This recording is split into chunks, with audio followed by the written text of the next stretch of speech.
morning and you're welcome to the Key Points. My name is Jifa Bampo. It's great to have the privilege of your company today, Saturday, and thank you very much for joining us. So it's my pleasure to bring you up to speed about all the major issues that came up this week. And on the bill today, Agenda 111, Government Health Infrastructure Agenda in Perspective. Also, the Akufo-Addo administration's anti-corruption fight. Is it a myth or a reality? We are live on TV3 and 3FM 92.7, as well as around the world at 3news.com. Join us via our Facebook page as well. It's TV3_Ghana. Between now and 9:50, we'll be able to hear from you. So share your messages via our WhatsApp line 055-369-8789. You can also tweet at TV3_Ghana, at 3FM 92.7, also at me, Beho Bampo. Thank you very much for joining us.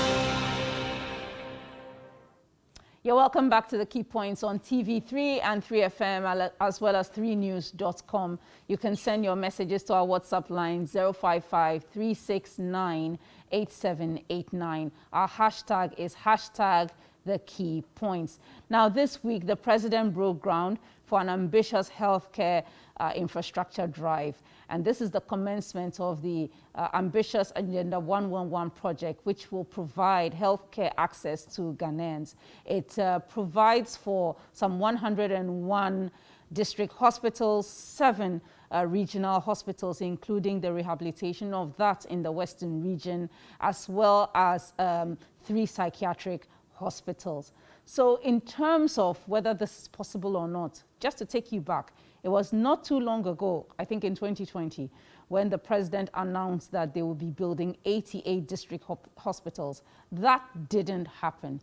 Now we have some 101 hospitals which will be built within, guess what, 12 to 18 months. Is that a realistic timeline to deliver these hospitals, knowing that the Eurojet projects have taken well over 8 years and still counting? My guests this morning are Mr. Eduji Tamaklu. He is an NDC legal team member.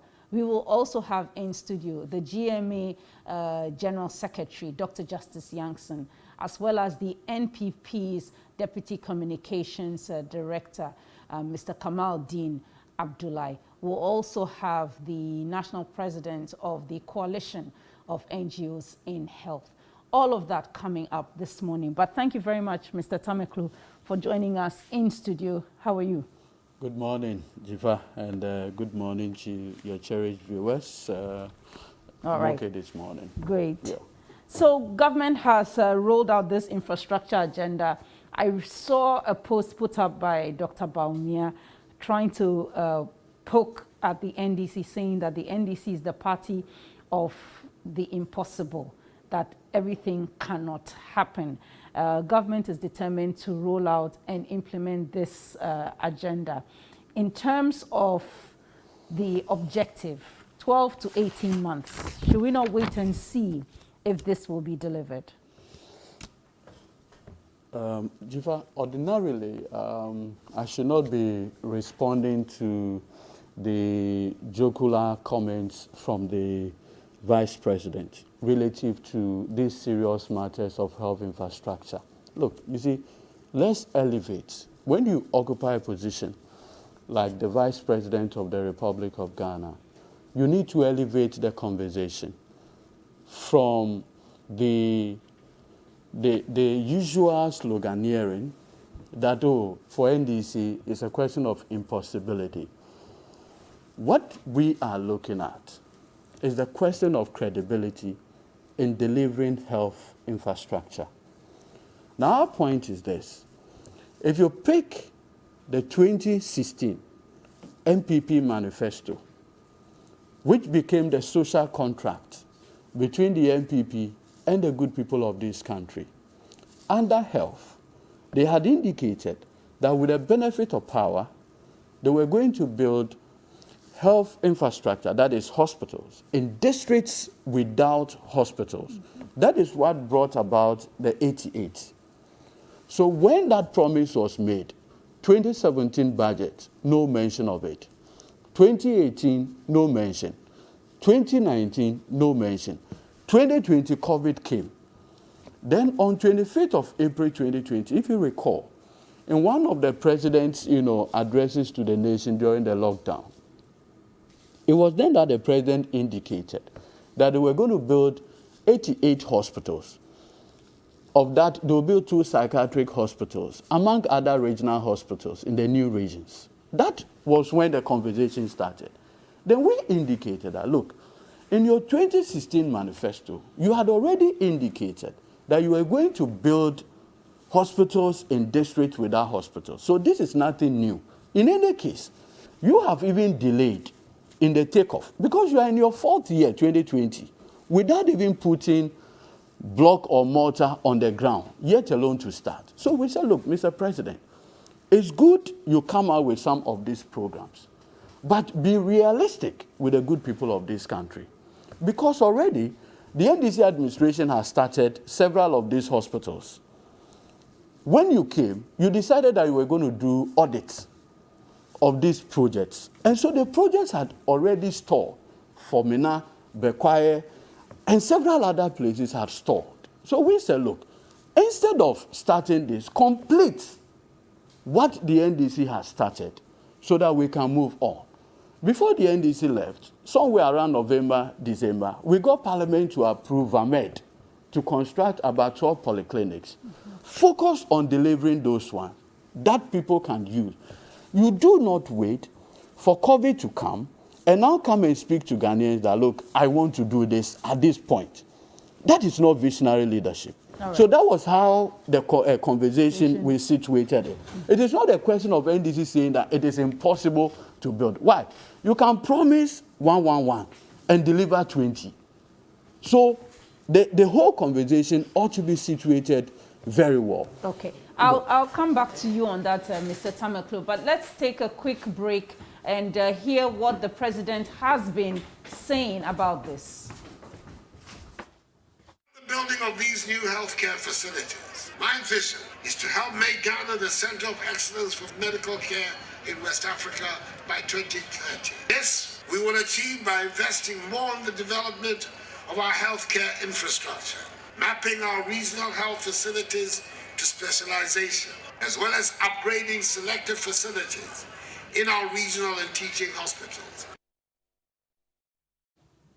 The president there speaking about Agenda 111. I think the critical thing also to be raised is that these are 100-bed hospitals and they will cost some $16.88 million. And a commencement fee of some $100 million has been applied for the start of these hospitals. But ultimately, all these hospitals together will cost more than what? Some $1.7 billion.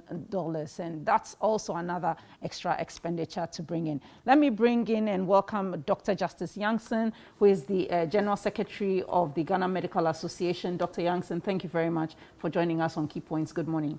Jifa, most welcome. Thank you. It's a pleasure being on your show. Great. So there's the whole debate about government's delivery of these hospitals. Are these realistic timelines? The president said 18 months to deliver some 101 hospitals. For now, we know 88 are assured because the land and the processes for getting the procurement and all that is up and running. Okay, Jifa, thank you very much. I'm not too sure if I will need a bit of clarity from you.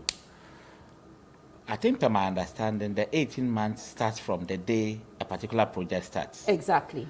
Of course, if that is it, then I think it's doable.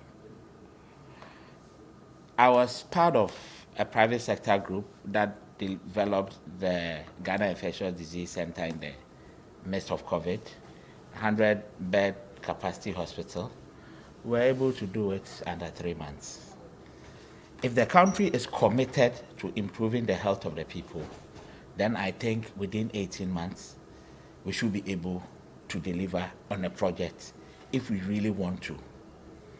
You are building a hospital for the people. How long would you want to wait? If, in terms of structural development, the professionals are saying that you can put up a structure in 1.5 years for the people in a certain district that do not have any health facility to serve them, to get access to health, then I think it's doable. The key thing here is the commitment on the part of the state itself. Because many a time, sometimes you see developments happening in terms of construction, and then at some point it's sort of abandoned, or the project halts, and you don't know when we are going to go back, and they talk about variation and what have you. Elsewhere, when a project is ongoing, the contractors will go to sites. They don't leave the site till the project is over. So I think the key thing here is the commitment. And this is something that we cannot negotiate on.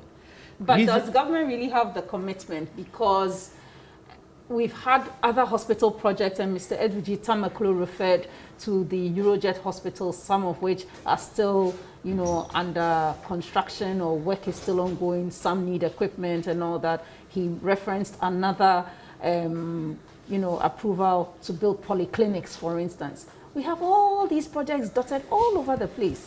Why should we be building new ones? Well, in terms of the commitment, unfortunately, I don't speak for government, and I cannot answer. But for me as a citizen, I will urge government to ensure that the necessary commitment is actually given to every one of these projects so that we are able to do it. In terms of why we should do it, or why 88, I'm not so keen about the number per se. But if you look at it, we have about 260 districts. So if you have 88 of them without any health facility, obviously there is something wrong. You can't have almost a third of your population not having access to health facilities when it comes to their basic health care. Mind you, the district hospitals actually sits at the pinnacle of our primary health care delivery.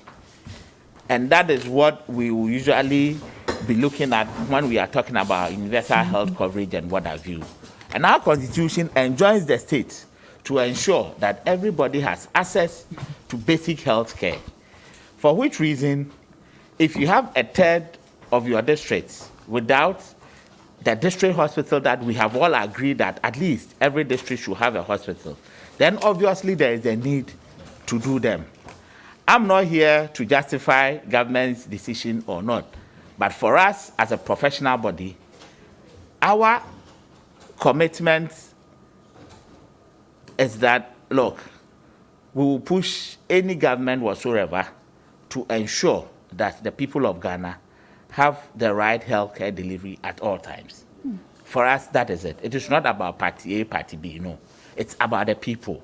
We need to have access to basic healthcare. And that one, I think, no matter what, it is non-negotiable. Sometimes those of us in Accra, we make mistakes, or in the big cities. You may think that, well, once you are here and you have access to some good health facilities, that's fine. But one day, you could find yourself in any of these districts. And for whatever reason, you may need to have some sort of health needs that will have to be attended to. At that point, it may be an emergency. But for whatever it is, if you don't get some quick intervention, that could spell doom for you. So making sure that the people have access to quality health care, I think it's a commitment that the state cannot afford to lose sight of. And whether it's party A, party B, party C, whoever is in power at all times will have to ensure that we have access to good quality health care. All right. Thank you very much. And that's Dr. Justice Youngson. He's the GMA's General Secretary. We have via Zoom Mr. Bright Emisanyako, who is the National President of the Coalition of NGOs in Health. We are also joined now by Mr. Kamaldeen Abdullahi, MPP's Deputy Communications Director. You're welcome, Mr. Abdullahi. So I have to launch into you. Why do we have to, invest, another 1.7 billion in hospitals when we have many others that are yet to be completed? Polyclinics, hospitals, CHIPS compound, which also need equipment. these are funds that probably could have finished all of these, and then we can move on. Well, thank you very much, and I must apologize to viewers for being a bit late. Thought I underestimated the traffic situation. Good morning to you, good morning to the General Secretary, as well as my good friend, Ebi Tamaklo. Difa, I'm happy we have a health expert sitting with us here,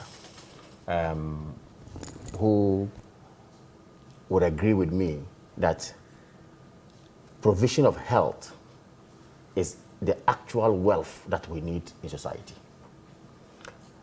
And that being said, infrastructure in the health sector is a process one must embark on to be able to achieve it to the fullest. And sometimes even not to the fullest, but at least to a level where we shall all appreciate, or we all appreciate. Jiva, you asked a simple question. Why do we have ongoing projects?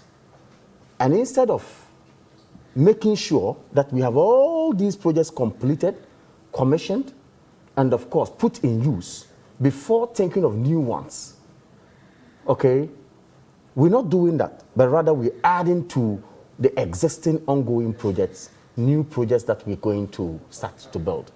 Difa, I have always said that provision of infrastructure is a going concern, especially in a developing nation as we have. One cannot say that we are adequate when it comes to staffing in the health sector. One equally cannot also say that we are adequate when it comes to infrastructure in the health sector, or provision in the health sector. Since the inception of the 4th Republican Constitution, let me take it from there. Of course, we could even go beyond that when you look at history, but let's take it from the inception of the 4th Republican Constitution. There has been attempts by governments upon governments, okay, or governments after governments, to ensure that the needs of the people are met in terms of the provision of infrastructure. That has brought us this far. I don't know, maybe my colleague... well, I'm not exactly sure you're answering my question. I am. Maybe my colleague on the other divide had mentioned maybe the Eurojet project. And then for instance. one other, the Polytechnic These are some project. of the... I am aware that we came to meet some handing over notes, okay, after we won 2016. 2017 was sworn in, handing over notes were given to us. The health sector, we had inherited series of projects that were ongoing. Some never even started at all, but yet funding was actually sought for them and gotten. Question is, where are we with such projects today? There are those who are out there saying that we are launching Agenda 111, when in fact the projects we have even inherited within the health sector, okay, are not completed. But that's not a lie. Trust me, that's not true. No, but that's not a lie. Very economical with the truth. I am going to give you the statistics. It's simple, it's here. On the Eurojet, for instance, we're talking of Trifu Praso, for instance, which is part of the project. It is commissioned as we speak now, since last November. We're talking about Nsoko, completed and commissioned since last November 2020. We're talking about Tepa, completed and commissioned since last November 2020. That is under the Eurojet project. You see, when I say people come to serve us with some half-truths or being economical with the truth to us, of course you would understand. Okay, but that's what I'm saying. But we are told that there is also a hospital in Tredia, the very place that the commissioning happened, and that hospital has not also been completed. I have not said that entirely we have done everything. So I think the conversation is about those that are incomplete. So the point is that if you have one hospital or a particular hospital in a particular jurisdiction that is not completed, it gags you or stops you from initiating a monumental project like this that would come to help our society. Does it stop you? It should not stop you, but the question is that why not continue what is still hanging? Ziva, I'm not saying infrastructure is not important, but if monies have been borrowed for these projects, let's complete Ziva, the process. I'm not sure there's a communication out there that these projects, we have a hindrance and that we cannot complete them. No. What I'm saying is that it is a going concern. Some have been completed. We are on the course of making sure that series of these projects are completed. I think there's also another hospital at Afari That too. Yeah, you can mention 2 or 3. Some of they are ongoing. They are at various stages of completion. But you see, the government of the day sat down to say, look, we have had all these projects, but how many districts do we have in this country? Okay, so this is about this is about the districts that don't have hospitals. Very well.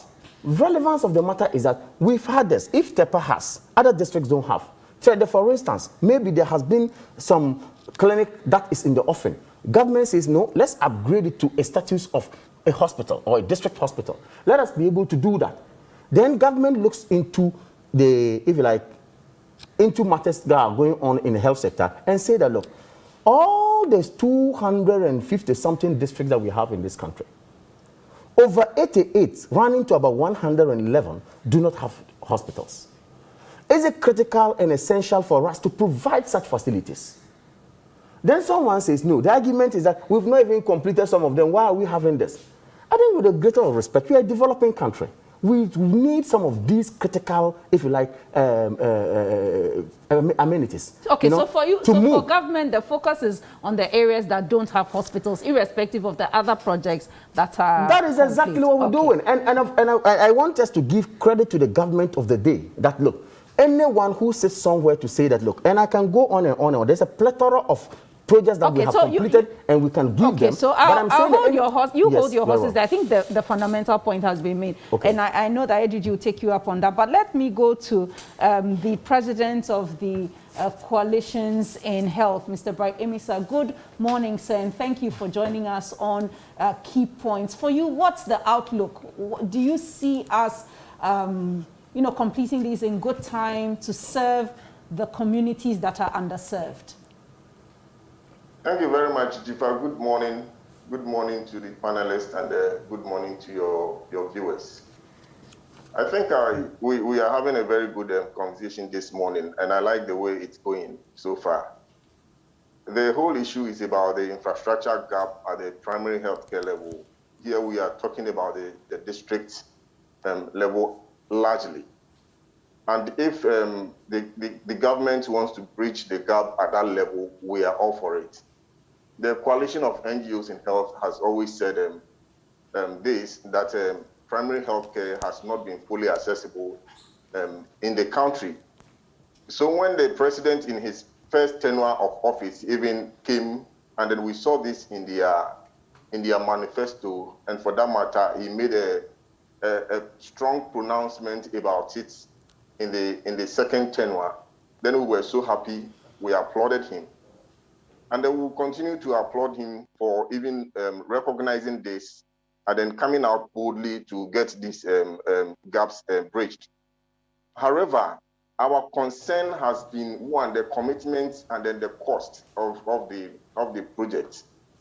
So the timelines of 18 months, just like we are all discussing and looking at, if you start any project now, you break the ground and then you start laying blocks, you give yourself a month or 2, 3, and then the funding is available, then it becomes achievable.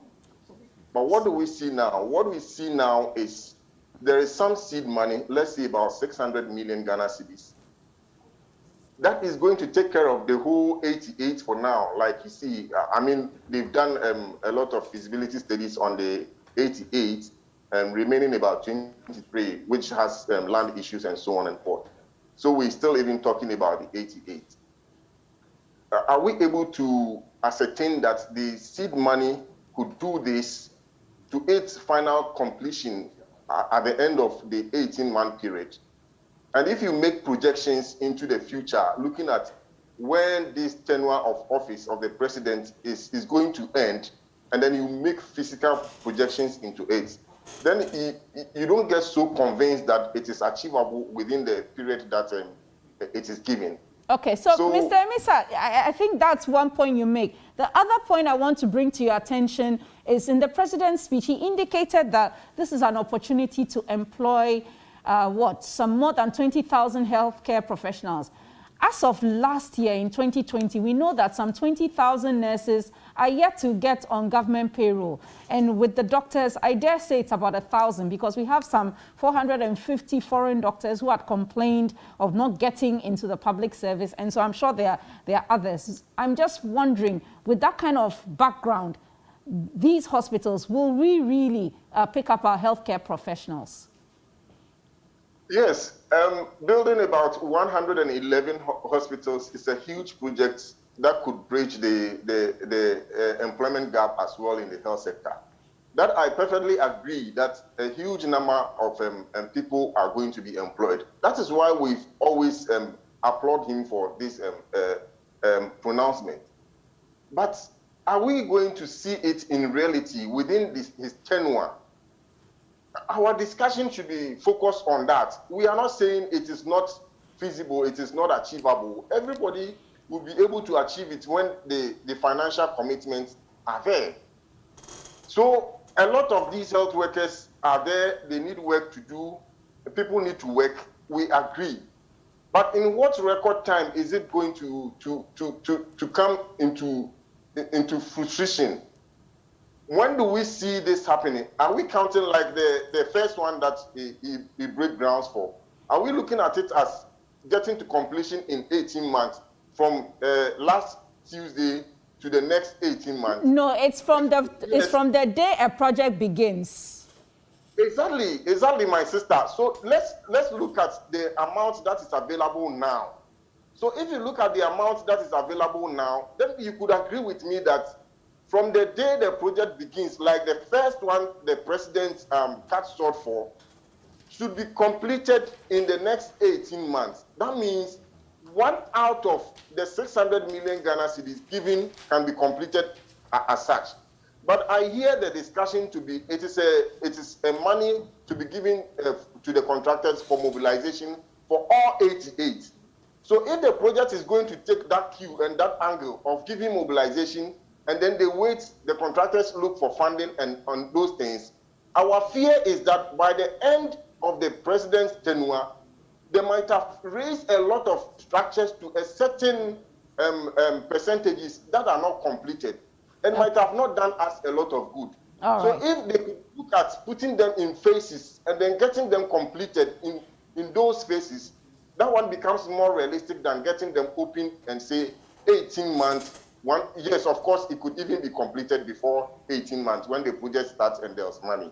All right. Thank you very much, Mr. Emisa. You can hold on there because we'll get some thoughts from Dr. Yankson, particularly on the employment of healthcare professionals, because that's a major issue. But Mr. Tamaklo, I know that you want to raise some issues, particularly on the funding, so go ahead. Yes, Jifa, it's important that, again, and I'm happy that the president of the Coalition of NGOs in Health had brought a very interesting perspective to the conversation, which has to do with funding. As we speak, we are being told that an amount of 100 million from the Ghana Infrastructure Investment Fund has been earmarked for the start of this project. So that if you have 88 projects against $100 million, we are effectively talking about $1 million or so for each of these 88 projects for the takeoff, correct? Yes. It's more than 88. Yes. No. But for now, it's 88 because that's where they secured land. Essentially, 87. Good, 87. Okay, 87. Now, if you pick these 87 against $100 million, then we are dealing effectively with 1.something million for each. Now, we are told that the cost of one is $16.8 million. 12 million for the physical infrastructure and 4 million for the equipment and tooling. So if at the project completion, the start, you are just getting only 1 million, and when the question is put to government officials, that the remaining, because if you are doing 88 times 16, we are looking at a little over $1 billion. If you are only giving 10% of the money for commencement, question is, the remaining amount, how are we going to fund it? Now, when you ask government officials, their response is that it is going to be 3 budget cycles. Now, 3 budget cycle is 12, 12, 12, and so that already takes us beyond 18 months. That already, 3 budget cycle effectively mean that we are way beyond the, Now, if we are taking 100 million, okay, from the Ghana Infrastructure Fund, and you are going to do this in 18 months. Remember that the proceeds into the Ghana Infrastructure Fund are principally from, petrol. 20 pesos from petrol when you purchase, 2.5% VAT, among other things. That is the proceeds into the Ghana Infrastructure Fund. So if that is going to be the principal source of funding, already there is going to be a credibility challenge relative to funding. The reason why I make this point is that under the NDC administration, when we decided to roll out this health infrastructure, and knowing the challenges that come with funding, we decided that, look, we're going to do borrowed funds to complete this project. Because we learned from experience, the Eurojet projects. When Eurojet, Kufuor brought them, they were supposed to bring money to complete the project from Egypt. Then 2011, if you recall, the Arab Spring in Egypt stalled the funding for those projects. So it has to take the Mahama administration to get Barclays into the conversation. That is how come we're able to even complete the WA and other projects, because then we got Barclays providing funding for it. It took 8 years to get that funding arrangement completed. So we have the benefit of experience. And we are saying that, look, you cannot roll out such massive infrastructure projects when you do not even have dedicated funding. I'll give you a classic example. Do you know that if you give this kind of project without dedicated funding, when the contractors even go and get money to do this project, at the end of the day, the interest on delay payment alone will take the project cost out of everything. So it is not a question of you can do it or you cannot do it. Okay, so people are simply asking you that if you are even saying that the 100 million, I am doing 5 at a go, within 18 months, $100 million for 5 projects completed and delivered, people can see. And that is why the president indicated that you roll out certain in phases, so that you are saying that first 20, this is the seed capital. Another set of 20, this is the seed capital. Then people can go along with you. In any case, just by aside, why? Even the president's own priority or priority projects, the National Cathedral, where has it got into? Okay. On a lighter note. I think that's I'm happy he's added the last red herring. Absolutely, red herring, completely. But I think the point Edudi makes is critical. No point. About no about point. The cathedral. I know about the funding. About the funding. I'm saying it's not a point at all. So do we have the money? Because it's interesting. He points out, and I remember Kojo Oponkrumah, the information minister, told me that on my radio show that 3 budget cycles. So that means you are delivering all the 88 at the end of term of the president. Respectfully, with recourse to the Financial Management Act, he's a lawyer. This talk about mobilization does not even appear at all. It's not backed by law up to speak today. I know that this time it's almost as if... I am making a point. No, but it's almost as if... you allowed him to flow. Yes, just allow me to make a point. That it almost seems that the nomenclature has changed. Now they say commencement funding. I am saying that I just want to set a premise. Okay. And I'm saying that the Doubting Thomases, okay, which my good brother Edudi Tomokolo belongs to, okay, are not sure of where we are going to get the funds. And it's not the first time we are there. You remember when our major and flagship program, which is the free SHS, was actually proposed before even we came to power. They, even in government, said, where are we going to get the money? I don't think that's true, sir, because the president was on Hard Talk, and that question was asked him where it would be funded. He could not answer. Yes, please. So please, let's not blame it on the NDC. Respectfully, I'm saying that even they, the NDC, when we would propose free SHS in opposition, knowing very well that we're going to think out of the box, put modalities in place in the eyes of the law to raise the money and make sure Ghanaian child gets education if he's supposed to or she's supposed to. They actually came out to say we could not do it. Now when we got power, our first budget inculcated therein had to do with expenditure towards free SHS. They said, oh, this would not see the light of day. Trust me, this would not travel far. To the extent that their own flag bearer even even after we had implemented, went to Cape Coast and said, look at the budgetary allocation alone for free education. Was too much. Other sectors of education will suffer. Today, as we speak, free education, they want to claim credit. Same applicable to what we have today. I am saying that this ambitious project, this great project demands great thinking, demands sitting in the room and preparing properly, thinking out of the box and see how we're going to fund this. Can you tell us about the funding strategy? Yes, I've just told you that, yes, he has made reference to the amount of money we put in the budget the last time, which we are moving to GIF. And through GIF, we shall be paying some 10% each to the contractors. The Ghana Infrastructure Fund, which was set up by the previous administration, which I remember you criticized. Why? Haven't they criticized? Even free SHS, even as we speak, they're taking credit. All right, fine. So you tell us about taking credit. Okay, so you tell us about the funding.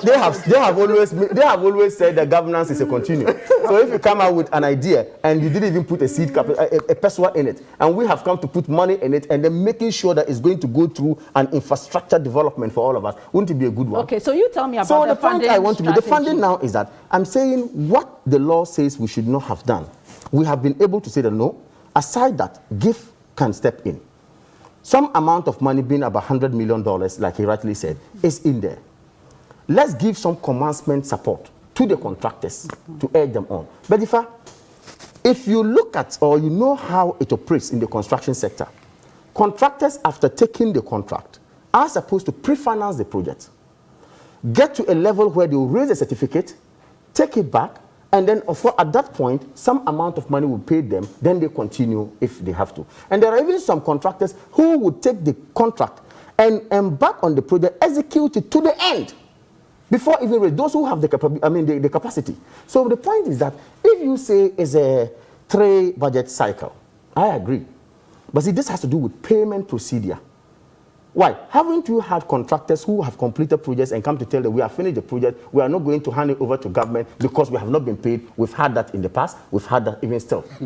So it tells you still owe contractors. No, I am saying no government. Billion tell me a government that has come and never owed contractors. I think so, Mr. Kamal, to be fair, yes. I think the point we are all just trying to get you to get us to is how will these projects be funded without the calamity of contractors going on the streets and demonstrating or losing their property because they can't pay the debt?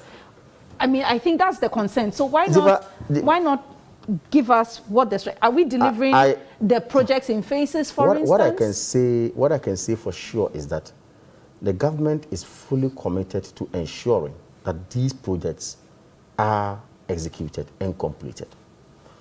In the same vein, the government is committed to ensuring that we think out of the box, ensure that, of course, by next year, wherever we're going to work hard to get the money legitimately to fund these projects is going to happen. Okay, a lot of thinking has gone into it, a lot of arrangements has gone into it, and I can tell you that once it's a GOG project, and we are so ambitious and so ready to execute them, same way are we going to fight hard to ensure that the money comes in.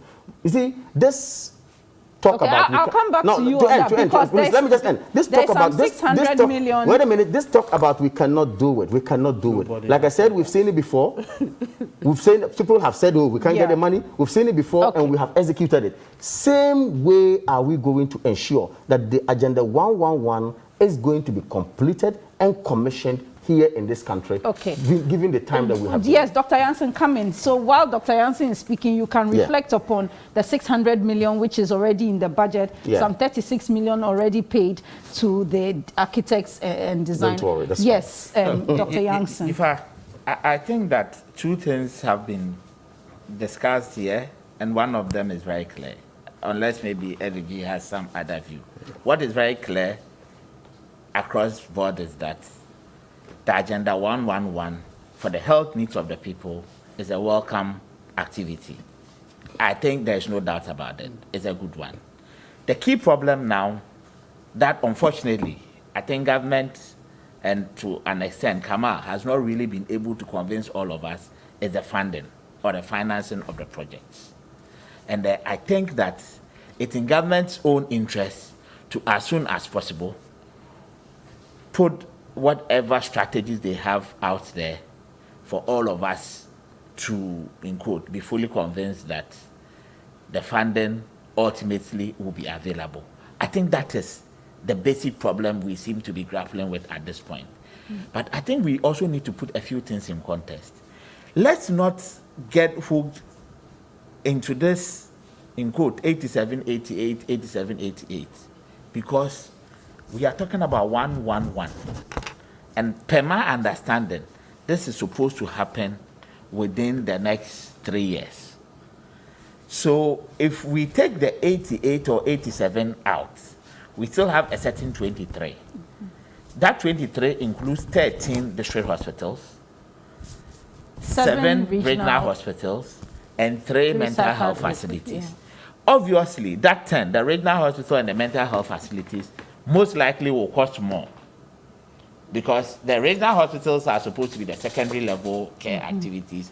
Their requirements in terms of equipment and the sizes and what have you may be way bigger than a district hospital. Certainly. So there is still some funding beyond the 1.7 billion that we are all talking about that we need to get.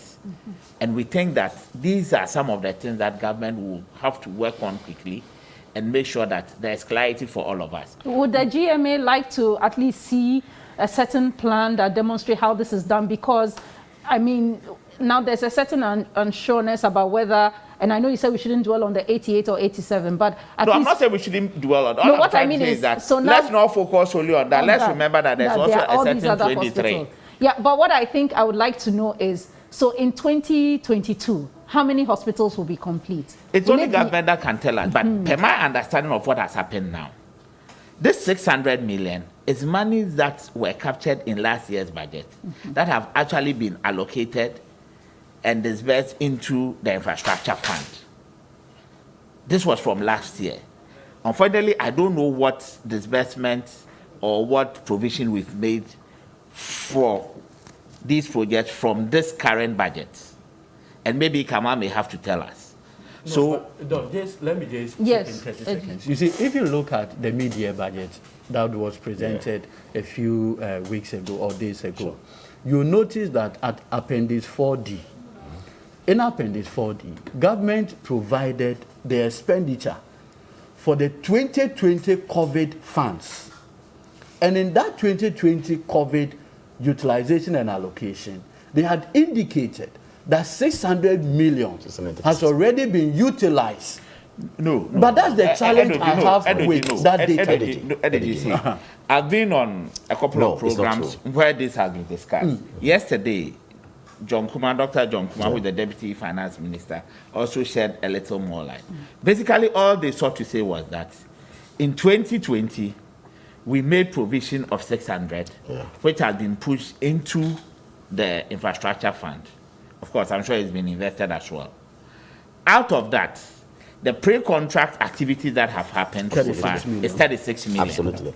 I don't know whether all of it is being paid or not, but definitely some expenditure. That's the phase one of the project. No, come on. Hold on. Now, Doctor, I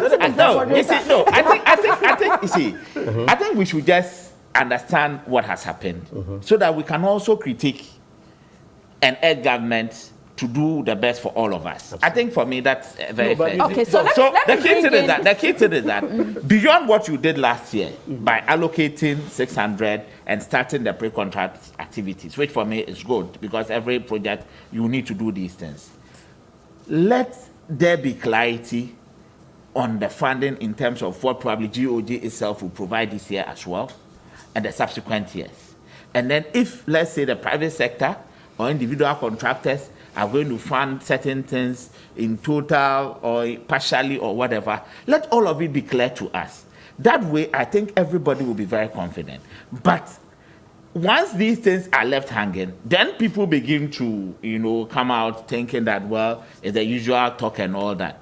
And for me, that will be a disservice to the people of Ghana if we should end up that way. Because for the 101 projects, we actually need them to close or bridge that gap that we have all envisaged. Because you can't have a situation where more than a third of or less about a third of your districts in Ghana don't have access to primary healthcare, because the district hospital actually sits at the top of the primary healthcare activity. It is key.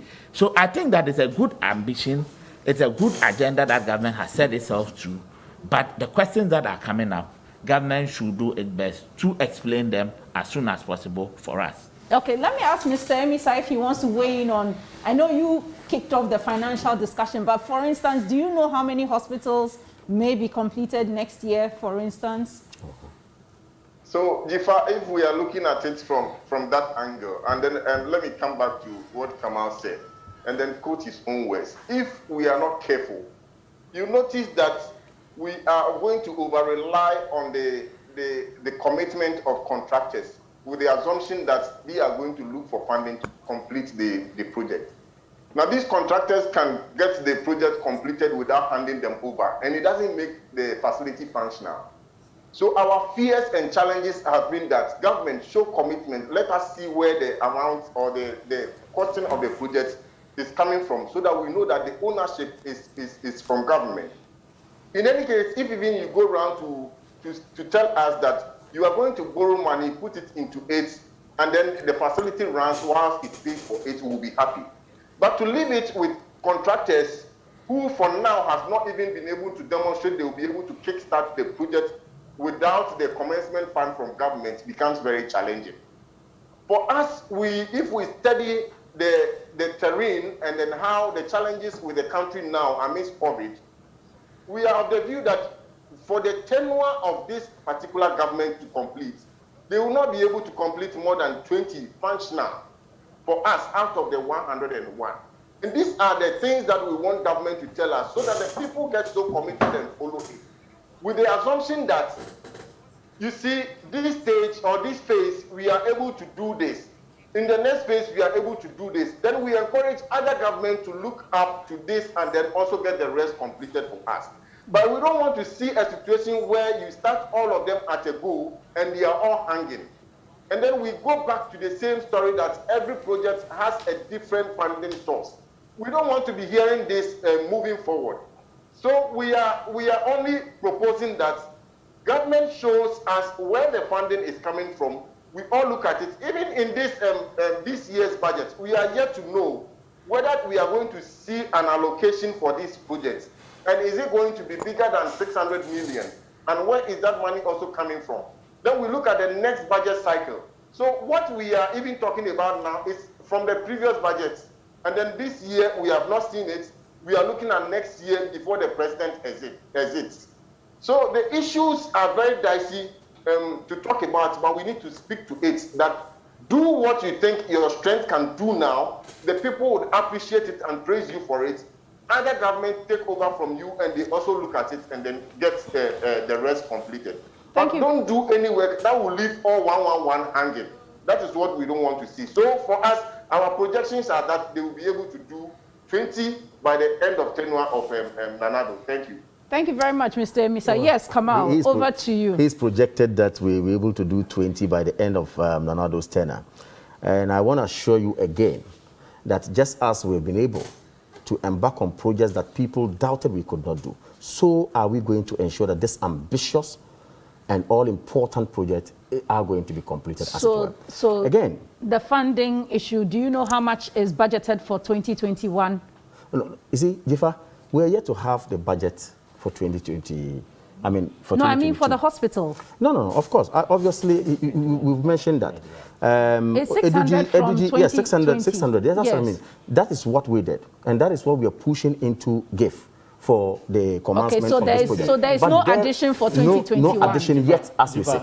No addition yet as we say. I'll add just 30 seconds. You see, Jifa, let's situate this conversation well so that we carry our viewers through.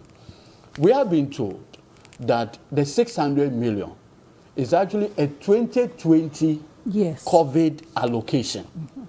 And that even though it is captured as utilized, the utilization is actually the movement of the funds to the Ghana infrastructure investment, and that it has not been utilized in quotes, and that it is safe in an account. Can I therefore say that for the 2021 budget, there was no allocation for agenda. And I think that's the point we are trying. And that is where people say you are repeating what we just said. No allocation has been done for 2021 as yet. So it means when the minority, already. When the minority held a press conference, they raised this matter. The finance ministry came out with a response and explained to us, okay, the allocation of this 600 million, okay, and what is actually meant for. I think that's clear now. That's clear. So the point is, going forward. So for 2021, is there a potential allocation? No, there is a potential allocation. I don't think we don't know the amount. We don't know yet. Okay. And I'm saying, that will be for 2022, not 2022. But that's why I say that in 2021, was there any allocation? No.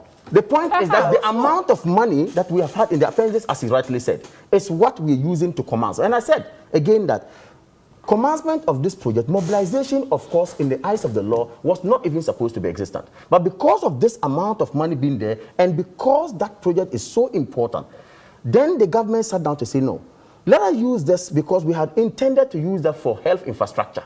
Let's use this as seed capital kind of into it, while we plan towards how to execute the projects going forward. Now the question is, where are we going to get the funding? Where are we going to get the funding? Even before the 2022 budget is written or is out, we are here telling government to come and tell us what is going to be inculcated in the budget towards this project. And I say, let us not jump the gun. Let us not sit here to say things that, of course, are yet to come. And obviously, we are going to see it. The project execution to completion is going to be seen with a great of respect. Monies that are supposed to be allocated for these projects are going to be seen in our subsequent budgets, as it were. So I don't see why we have to sit here and then try to look into whatever to say I propose or I assume or I predict that we're going to have this amount of money in the budget towards this project. Let us wait and look at it. By November, we're going to see the 2022 budget, and we are going to surely be told how the commitment of government is towards these projects, as it were. Dr. Yankson, yeah, well, I think Mr. Emisa projects some 20-something hospitals. That is his prediction. Well, I don't think it's unfair to say that. No, because I'm not saying it's unfair. It's similar to when the NDC started the 120 community senior high schools. We all saw how many were completed after. They were 200. They promised 200. After the fact. And they did 47 or 37. Dr. Yankson. No, but you for see, me, Doc, just a moment. Before Edgy, I'll come to you. 30 seconds. Before Doc comes in, I just want to find out from Doc so he can do it. When you say 100-bed hospital, is there any technical qualification for what constitutes 100-bed hospital? For instance, in this studio, if we are able to put this studio to host 100 bed for people like outpatient purposes, would they qualify for a 100-bed hospital? Because I do know that WHO and all of those things, they have a certain level of classification. So that you may as well build an infectious center that can provide. You are delving into realms that are not your. Does it in and of itself say that you have constructed 100-bed hospital? Okay, Dr. Because Yankson. of the cost implication. Okay, so let's hurry. Let Dr. Yankson make the point so that we can take a break. Then we can delve deeper into that. So I think that probably Kamal was trying to bring some clarity. That one, in terms of the funding quickly, a certain 600 has been allocated from last year. This year, in truth, there's no allocation. But hopefully, 3 months from now, when the new budget is done for 2022, we may see some massive infusion in there. Okay. I think government needs to come out clearly and tell us what. I think we need to get all these things clearly stated to us, so that as citizens we are happy, because we all want the project or the agenda to succeed. Now, in terms of Edeji's question, you see, when we say 100-bed hospital, we are talking about the capacity in terms of the number of, in quote, beds. Is it just the number of beds? No, hold on. When we say 100-bed capacity hospital, you are looking at a minimum 100 beds within the hospital. But those 100 beds could be allocated in so many ways. There could be a pediatric wing, there could be a maternal wing, there could be a surgical wing, there could be, that is one. Beyond the beds, you need other functional areas. Absolutely. Like administration. You will need other functional areas like, say, oxygen provision, so the biomedical engineering and all those bits will come in. you may need an OPD, you may need a theater and all that. So it's not just about just a structure with 100 beds sitting in there, but there are other ancillary bits that you all need. But ultimately, when you go there, you see it. And if you want a typical example, if you go to East right now, I think it was one of the Eurojet projects that was commissioned before COVID, just before COVID, I think November 2019. You go there and you see the structures there properly laid out, but ultimately the bed capacity will end up that. So there's some ICU for kids, there's some 2-3 bed for adults, stuff like that. So that is how the 100-bed will look like. It is not just a question of just putting up because each bed, for example, if you are doing activity properly, should have provision for oxygen gas, medical gases, so at the point. So you go into the ward, and there's a point where oxygen will be delivered and all that. So there are other things. You may even have to get things like CSSD, where you size your, equipment and all those. So I haven't seen all the details, but when we say 100 bed, it is that capacity with all the ancillary. Okay, I'll come back to you still on the 100 bed, because I've been looking at a document which is the Ghana Health Service requirement for the 100-bed hospitals. It even talks about the staffing that is required. It's anything from some 250 people we are not going to, go to into 600 and over. So we'll come back to that. But it's still the key points on TV3 and 3FM. Send your messages through to us. We take a quick break. We'll be right back with our guests.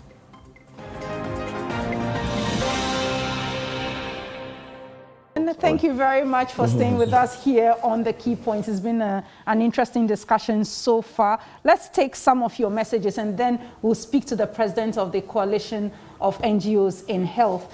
Quite a lot of them on this subject. And this one from Aziz Nwa says, protecting the public purse is now building the most expensive district hospital at Shama at a cost of 41 million Ghana cedis. Indeed, this government has not been honest with Ghanaians. I'm not sure about the cost of the Shama hospital, I must say.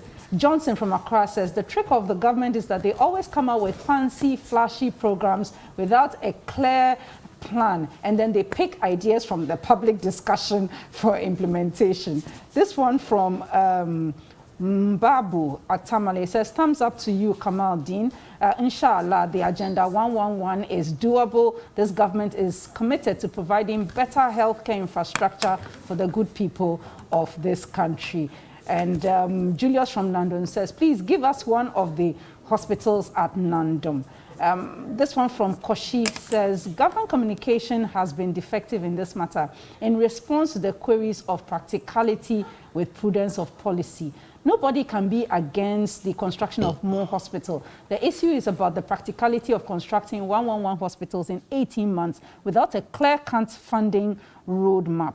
A.U. Farouk from Tamale North says, good morning. Time will tell when the 111 hospitals commence, because every promise the government has made has yet to be fully fulfilled. And yes, Ghanaians must know where the funding of this 600 million cedis is coming and how it's going to be spent on the Agenda 111 hospitals. And a final message from Osman in Tamale says, President Akufo-Addo promised to deliver 88 district hospitals in 2020.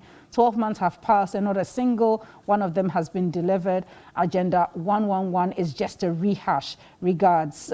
Thank you very much for your messages. So, Mr. Emisa, any thoughts on the last conversation, which is where we are headed, about what is the 100-bed hospital? Because there have been criticisms towards the NDC that, well, they built a 100-bed hospital for almost $40 million. I've seen critiques that we should be commending the current government for seeking to build a 100-bed hospital for half or less than half the cost.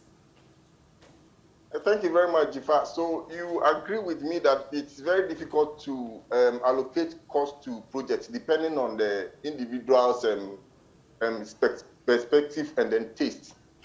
So if we say 100-bed capacity, we might have the standard, which we are referencing the WHO standard. Now, a lot of things go into building. Even if you look at the land, preparation of land, the materials you are going to use, the equipment you are bringing in, and so on and forth, might determine the cost for the projects. So I believe the government might have done some feasibility studies and then allocated 16.8 million to this facility. That one, I don't want to compare that to the $40 million other people are saying. But we are just waiting to look at what is in it that makes it a 100-bed capacity. We only want to ensure that it will meet the standard, the WHO standard, where I would perfectly agree with the expertise that Dr. Jansen demonstrated, that we need this, and that. The pediatric sessions, the surgical wards, all those things are there to make up a district hospital. And then for that matter, we have the number of beds to contain the people whenever they come in. So for the cost issues concerning, I will relate it to what kind of materials are we using that is bringing it to that amount. What equipment are we bringing in? What kind of, all those things, and even the land. If you know, the cost in its sense might not be the same for even every district. The cost, nobody can convince me that the cost of the project probably in Accra will be the same in Kumasi and then the other neighboring regions and then districts. So in each case, I see it to be an average is the 16.8 million. And for that matter, I believe we could have some which are even more than 20 million, some which are up to about 30, and some probably less than about 16 in that sense. So I don't want to go so technical on that since I don't have so much expertise, but I know that, you know, we cannot limit ourselves to the food standards, which we are all looking at from the WHO baselines. So for cost issues, let's leave it to the technical people to tell us more, and then we pick it up from there. It could be very, very relative, I think. All right, thanks very much, Mr. Emisa. And I'll come back to Dr. Jansen quickly on the hospital because he mentioned the WHO standard. The document I was looking at was a Ministry of Health document 2018, 2019. Is it possible that the standard is the same or it is downgraded a bit? I mean, this document came with data, it came with even the floor plan, design plan, and the like. Well, what it is that there's generally, let's say, the WHO standard. That is supposed to be a guide for all nations. Depending on your resources as a country and the level of care you want to be dealing with, these WHO standards will not bind you, so to speak. A great answer. But it sets a certain minimum parameter or basic parameter for you. So what is important now is, as a state, as a people, what have we developed as our concept? Absolutely. And we are going to borrow, or we have borrowed a lot from this WHO arrangement to suit our own. So it's like domesticating that bigger framework document to suit the needs of your country. But in healthcare delivery, if you are going to do the best for your people, then there are some minimums you cannot go below. So we expect that when we get full details out of this particular Agenda 1 bit, whether it's the district hospital or the regional hospital, when the full details are given, we can then do a better assessment or critique, if any, to see whether at least it meets the minimum benchmarks. Well, the president did talk about it in his speech. Yes, so I think that this that is for the district. But the reason why I'm asking then is, then, Mr. Tamaklo, how then do you explain the criticism that the NPP is delivering a district hospital at half the cost that was delivered by the Mahama administration? You see, that is where the deception is. You see, you cannot, with the greatest respect, provide 100 beds, okay, within this room, and still call it 100-bed hospital. That's not what it is, please. It's okay? not that simple. You should have listened to the doctor. Please. Oh, come on. The president mentioned that there will be a maternity. No, I'm coming there. He mentioned there will be maternity, there will be theaters. He also mentioned that it even comes with staff accommodation, a radiology unit. You see, the vice president organizes a forum and critique the previous administration that he does not understand why 100-bed hospitals should cost $25 million. And then even exclaim, "Hey, this was the vice president." Now, the same government now decides to do 100-bed hospital in Shaman for 35 million euros. That's $41 million. Then we say, you cannot in one breath criticize $25 million for 100 bed, and then now do 35 million euros for the same 100 bed. What goes into it? Then they came and said, look, the tooling, the equipment that you'll be putting in, even who the manufacturer is, whether you are leasing, all of this thing is the reason why the Shama one is costing 35 million euros. That's 41 million and not 25 that you critique the NDC for. That is why it is critical in this conversation to know this particular 100-bed, where is the model coming from? Is it WHO specification, or, like Dr. Yankson said, a local, idea of how a 100-bed hospital? If we do that conversation, then you realize that, in fact, your $60 million is like building an Atakwame house. And another person built Atakwame house cost, which is 4-bed, it's 4-bed. Then you also do block, 4-bedroom. You cannot compare the two. So we need to know what exactly is going into it. Now the problem is that, you see, there's so much opacity relative to the rollout of this particular Agenda 111 project. Are you saying it because it's being managed from the presidency? No, I am not saying it because it is being managed. You see, when things are done, for instance, from agencies of state, people can easily, walk in, find out what is the nature of the design, what exactly is going into it. If I look at this scenario, you have a situation where the president, chairs a committee, right? And we are being told in this particular rollout, the president chairs this committee, and at times the chief of staff does it. It is not the ministry per se that is rolling it out. It is being rolled out at the presidency. Now, question, what was the procurement methodology used? We have been told that for the design, the architectural design, it was done by one David Ajay or something, the person who designed the National Cathedral project. Question, were these architectural design processes done in a competitive manner? Because in most instances, what you do is that you invite designs, architectural design. People bring different kinds of design. Then you will indicate that, look, from all the designs are picked, this one situates within that local conversation. So I'm going for this particular architect to do this. In this particular case, we are only being told, in fact, based on the works that the architect had put online, that we have even seen that he's the one who had designed all the hospital projects, and it's the same design, except that the locality is different. Now, if you have this situation, you cannot now be saying that I am doing mine at 60 million, and so there's value for money with mine. Because you, the same person, you are doing 100-bed hospital in Shama for 35 million euros. How come that the Shama one is costing 35 million euros? And then the 88 is costing 16 million. The same person. It is no different government. So you need to address us on this critical difference, even in cost. Okay. That is the only way you can carry us as citizens along. Mr. Kamaldeen. Yeah, Diva, I think we've moved from cost now and from the doubt now to looking at the technical aspect of the project and making some comparisons. Let me bring Ediju back, if he has forgotten. In 2016, they earmarked some 8 districts to have hospitals being built. Oh, Mr. Kamaldeen, I no, please, no, to go back. I thought you would just launch Oh, no, Difa, don't do it. this. Difa, let's have a conversation. Obviously, he makes reference to things in the past and then tell or give us the reason why he thinks he still doubt or they still doubt this project.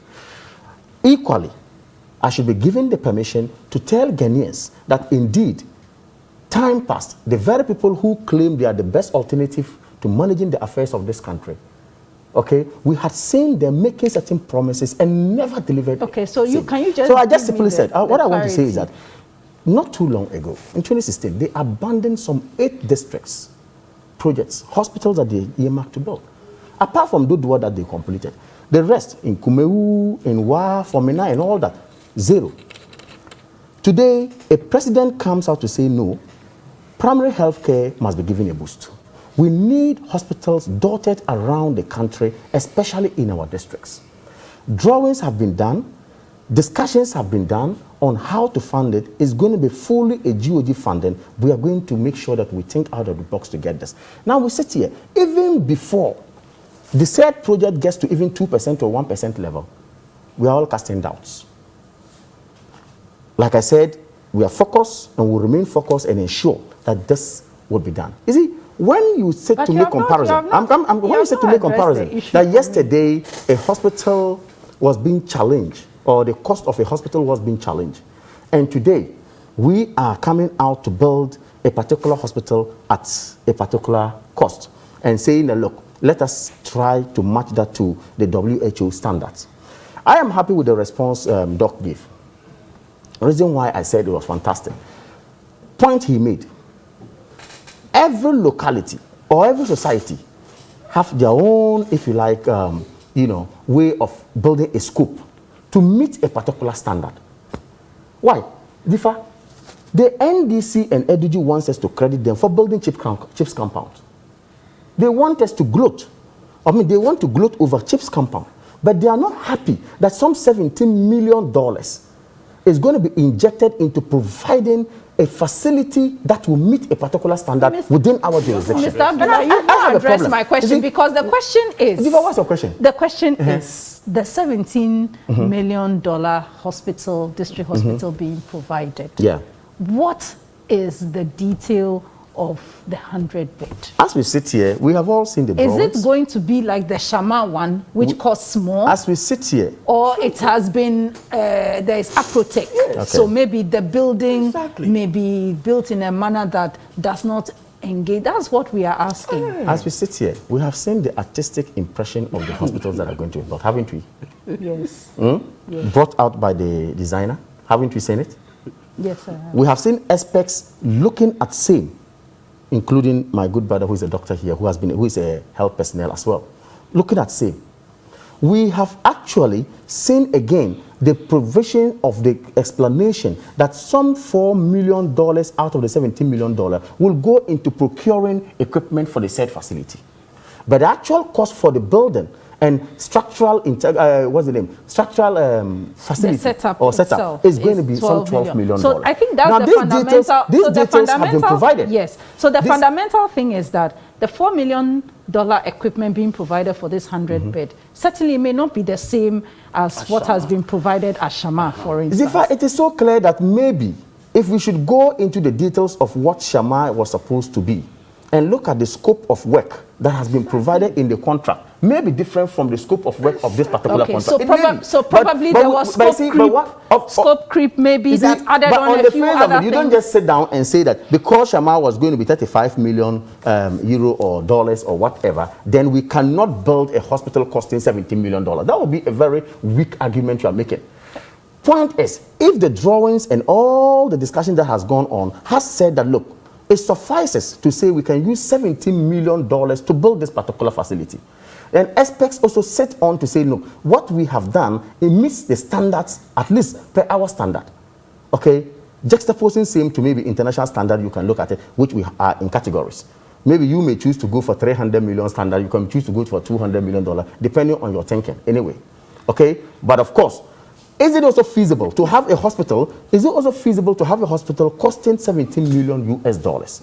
And are experts also okay on that? That's why I said I will look to what he said. I'm glad you said that, because when I was looking at the Ghana Health Service document, it talks about various categories. There's category A, there's category B, category C, category D for these primary healthcare facilities. You know, so it may be depending on what category it is. That's what we are getting the 17 million for. They've always said the devil is in the details, and I believe that yes, what we have done so far is not out of place. And like I said, they have looked into it, and experts have looked at it.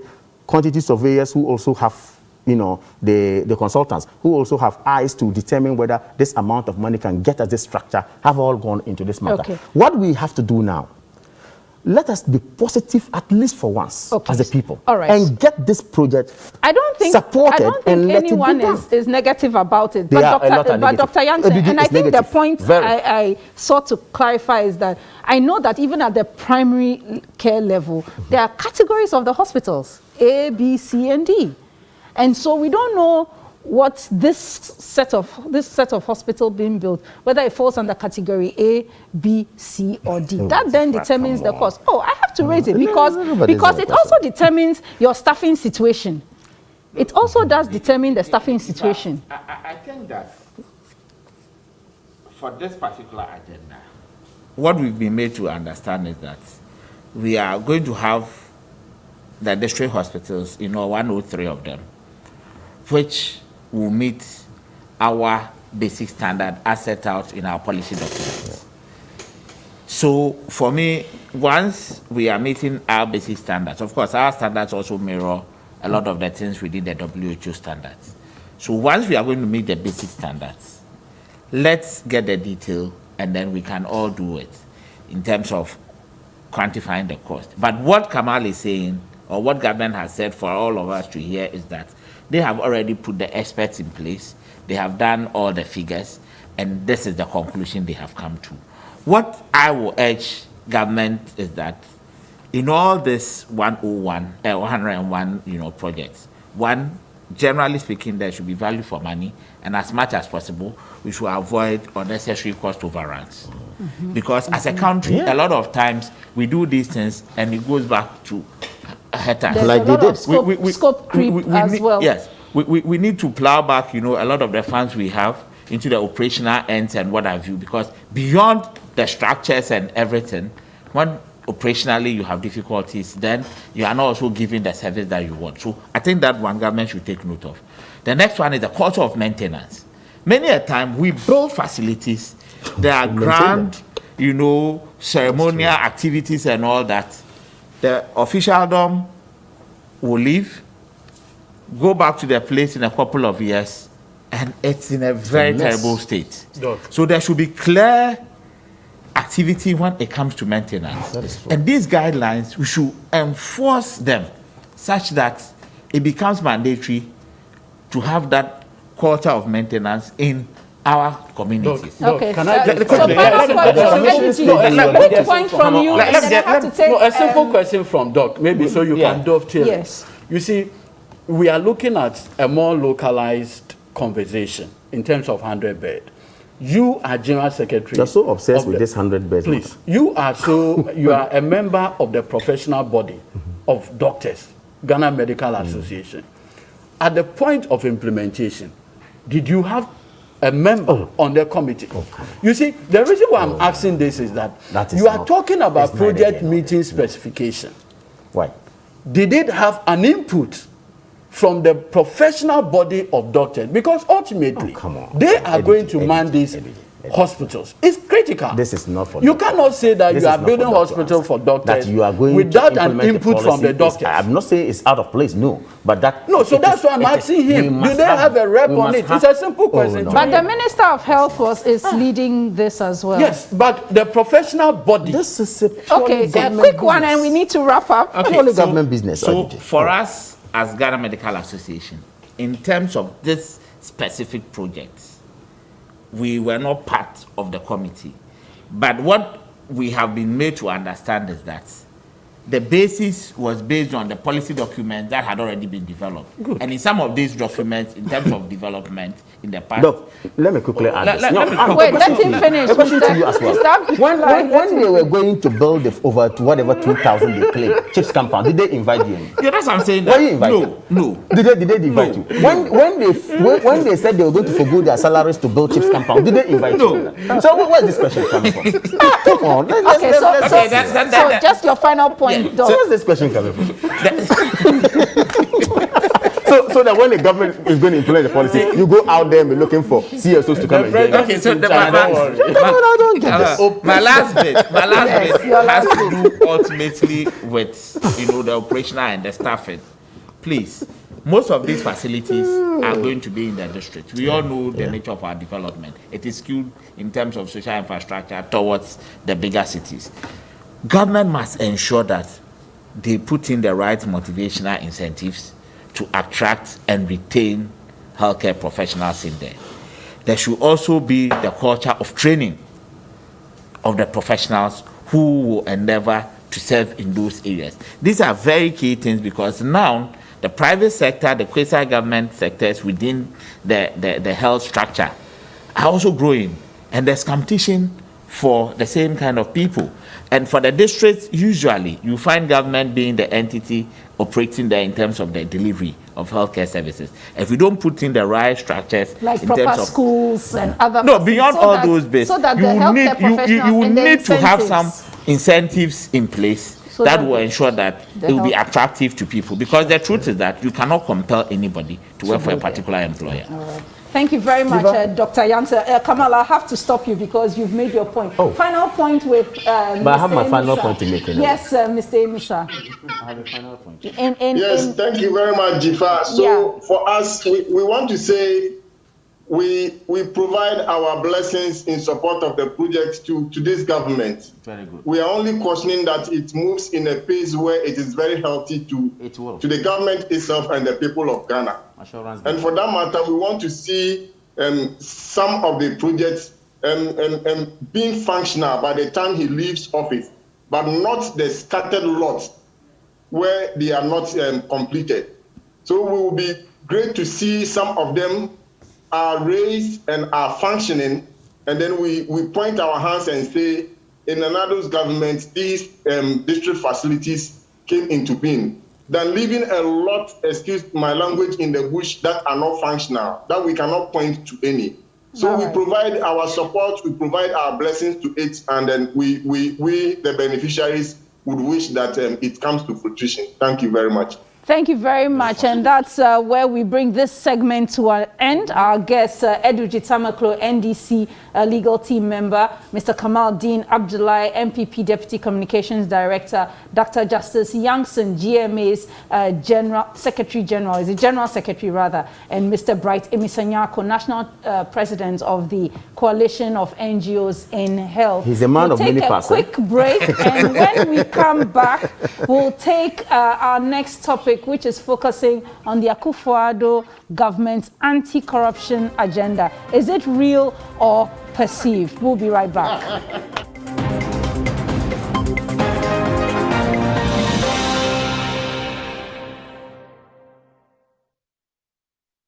License Factory Direct Promos! Points, and my name is Jifa Bampo. It's also live on 3news.com as well as our Facebook page, TV3 Ghana. You can continue to send your messages to 055-369-8789. Now, government's anti-corruption agenda, is it a myth or it's a reality? Well, the president has said his commitment to fight corruption remains high and unparalleled. His opposite colleague, that is former President John Mahama, has said that he fought corruption better than the current president. So where does that leave you and I, the citizen? Now, the president recently met civil society members in the anti-corruption space and tried to give some perspective to his fight against corruption. In recent times, the president had been criticized about how he dispensed of the services of former Auditor General Daniel Domelevu. He was also criticized for not taking strict action against the boss for the Public Procurement Authority, who was engaged in a cash for sale contract deal, and many others as well. There's reference to even accusations about the Ejapa deal, the recent deal relating to ECA and GNPC. So really, is the president walking the talk when it comes to anti-corruption? Let's hear some thoughts from him. I think we're all aware of the circumstances in which the first Auditor, when I say the first Auditor General in my time left office. It seemed to presage some disputation between him and my government, between him and myself, and somebody had to act in his place. I felt that it was important that that person should be given sufficient time to develop the confidence of the population, rather than to rush to an appointment which could also have given the impression that that is the reason why we acted against the first Auditor General, to remove him from office and plant somebody perhaps more pliant or more successful. I believe the one who was succeeded him, who came to succeed him by natural order in the hierarchy there, has not demonstrated sufficient quality, independence of view. For instance, he's responsible for something that is unheard of in our history, the 12 statutory reports that have to be compiled and placed before Parliament in the year of Parliament. This is the first time it has ever been done. Even the much touted Auditor General before never managed to do it. This one has done it. I think that on the basis of the work that he has done and the independence with which he's gone around his work, if today efforts are made to confirm him, which I believe should be done, that confirmation process will gather more public support than if it had been rushed immediately after the unfortunate exit of the first. As I say, the circumstances in which the first Auditor General left, to some extent, constrained me in the manner in which I responded to his successor. But yes, do I understand that in fact the process has begun? It has begun. Yes. What is it? Is recommended, and it's on. Is it going to go to the Council of State? Yeah. So all those processes are already in there. But to put it in its context, yes, I agree. And that's the president just speaking this week. Our guest this morning, Dr. Yao Graham, coordinator of the Third World Network, one of the foremost pioneers in civil society in reference to extractives and the environment. Dr. Kojo Asante, Director, Policy Engagement and Advocacy at CDD, Ghana.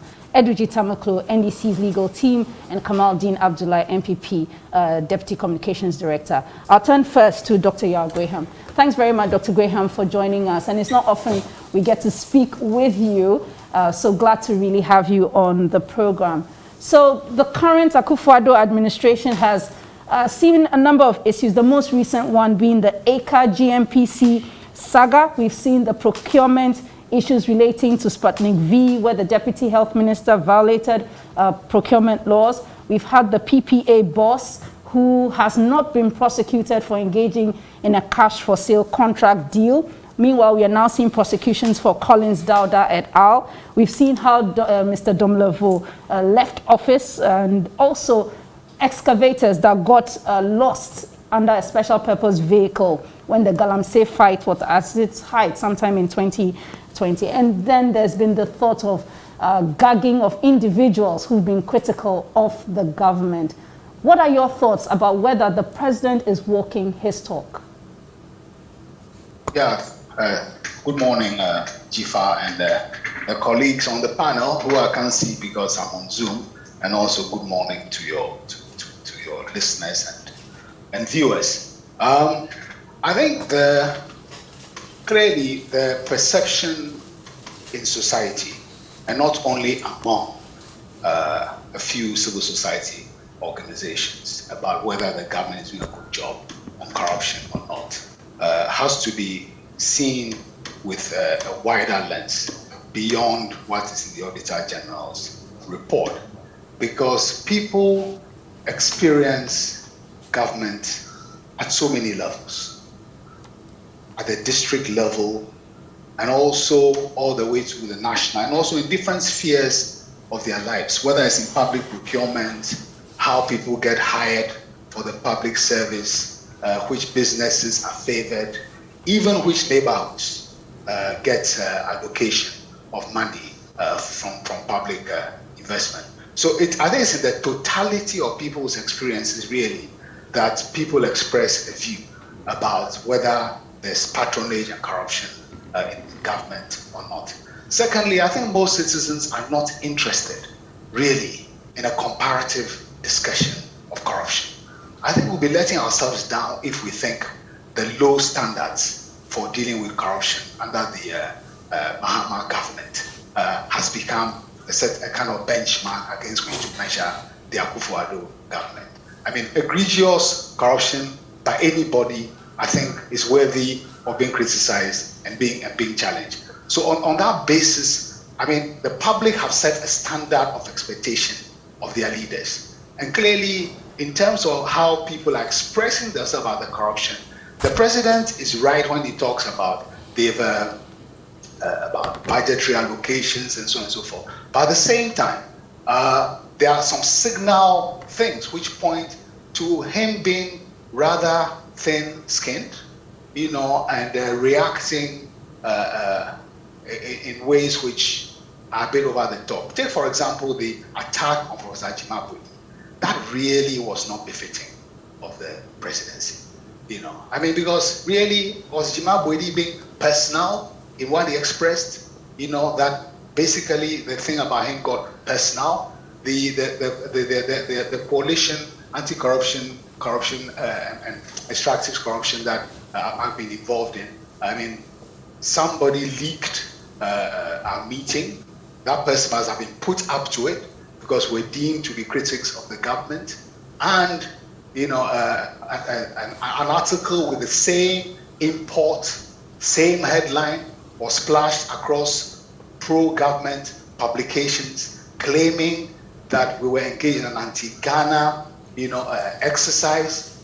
Anti-Ghana, really? That a ruling government becomes the country and the rest of us who are not part of it, are not part of the country? Is speaking your mind an act of treason? I mean, I think these are the bigger issues that come into view in terms of how some of these things are. And even during the so it's not simply the president. I think we should be talking about the culture of administrations, because, you know, in a way, when people in a ruling party, particularly leading members, speak publicly and angrily about the entitlement of members of the party to jobs, you know, and to contracts, to the exclusion of others. I mean, this is basically a declaration of privilege, not based on merit or due process, simply because people are in power. People hear these things, and there's no criticism of that position. There's no pushback. So people are entitled to feel that, well, I mean, it's a free-for-all limited to those who are close to power. So I think this is a wider lens we need to bring. And finally, I think the fight against corruption also, I mean, because so many institutions and agencies have to be involved, we have to ask the question, you know, about the landscape of how the intervention of different actors are treated. Because ultimately, really, I mean, we the citizens make government. If those who yesterday were our peers, who we have elected into office to run the country for us, and also put some in parliament to serve as an opposition, suddenly become, in a way, untouchable because of the political decision that we have taken, then we have a problem. Thanks very much, Dr. Graham. Let me come to Kamal Dean, because ultimately the buck stops with the president. And I was looking at some data put up by the Ghana report, and they tried to do a summation of how many times corruption has been referenced over the last 20 years. And it is deemed that in the last SONAS, that is in terms of the State of the Nation address, that's the document that was analyzed, the president said nothing about it in the last two SONAS. Well, so it gives even a certain sense that this is something the Akufo-Addo administration doesn't even want to talk about. They don't want to reference. I gave you some examples. I know Dr. Graham says we should look at it from the wider perspective. Absolutely. Yes, but the point is, this administration, people had hope that they would really tackle corruption, and many are disappointed. Well, thank you very much. Diva, corruption in itself is a canker we must all fight. In government, without government, or out of government, you have an obligation to fight corruption. Part of the media, whether you work with your private person, whatever, all of us owe it a duty to ensure that corruption is fought to the fullest. But sadly, Difa, we narrow the fight against corruption and limit it only to people in authority. And it's a very sad situation for all of us. It will continue, and that brings to fore the polarization of our own system. So that the fact that we have limited it to only people in authority, and for that matter, politicians, then it is only politicians who speak, and we think that we are all fighting against corruption. However, like Doc said, it ought to be broadened. Let us broaden the scope. Let's get all inclusive on the fight against corruption. Why do we have the Whistleblowers Act? Was it for just stating in the book's purposes? That is why we enacted such laws. Why do we sit here and we have laws against corruption? Was it just for the spectacle of it? No. Now, for someone to say that I expect the authorities in place to fight corruption, the person is not wrong. Because even before we come to power, our manifestos as political parties, we indicate therein that we are going to fight corruption and we're going to do this to fight corruption. But see, with recourse to the legal architecture of our land, Doc is here, Ediju is here, I am here, but Jifa, you are here. I wake up one morning to say I am going to make an accusation against, or I'm going to accuse Jifa of some wrongdoing, which points to corruption. And because I have come or I've had a platform to make such allegations, without recourse to the legal architecture, which tells you how to go procedurally, Jifa must be chastised, Jifa must be vilified. Is that what the way to go? No. So, you see, when you look at the fight against corruption, like I rightly said, CSOs, whoever is involved, all of us owe it a duty to speak up.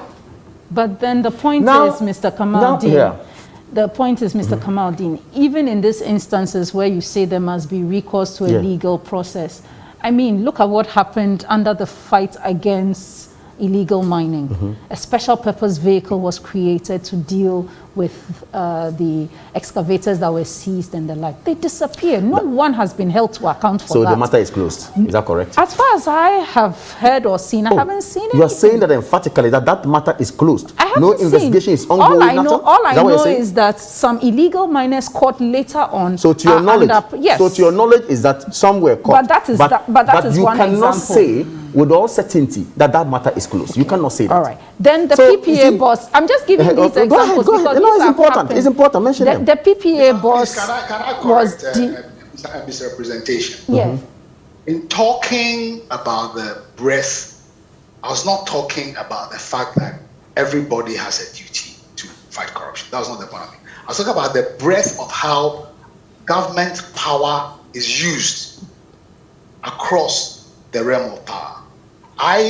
Contrary to what Kamal was saying, I believe that the reason why people are focused on government, because government controls our collective resources and has been vested with power from the national to the local government level across sectors to manage those resources for the benefits of all of us. So I think it's important to underline that my point is that the focus on government and corruption is correct.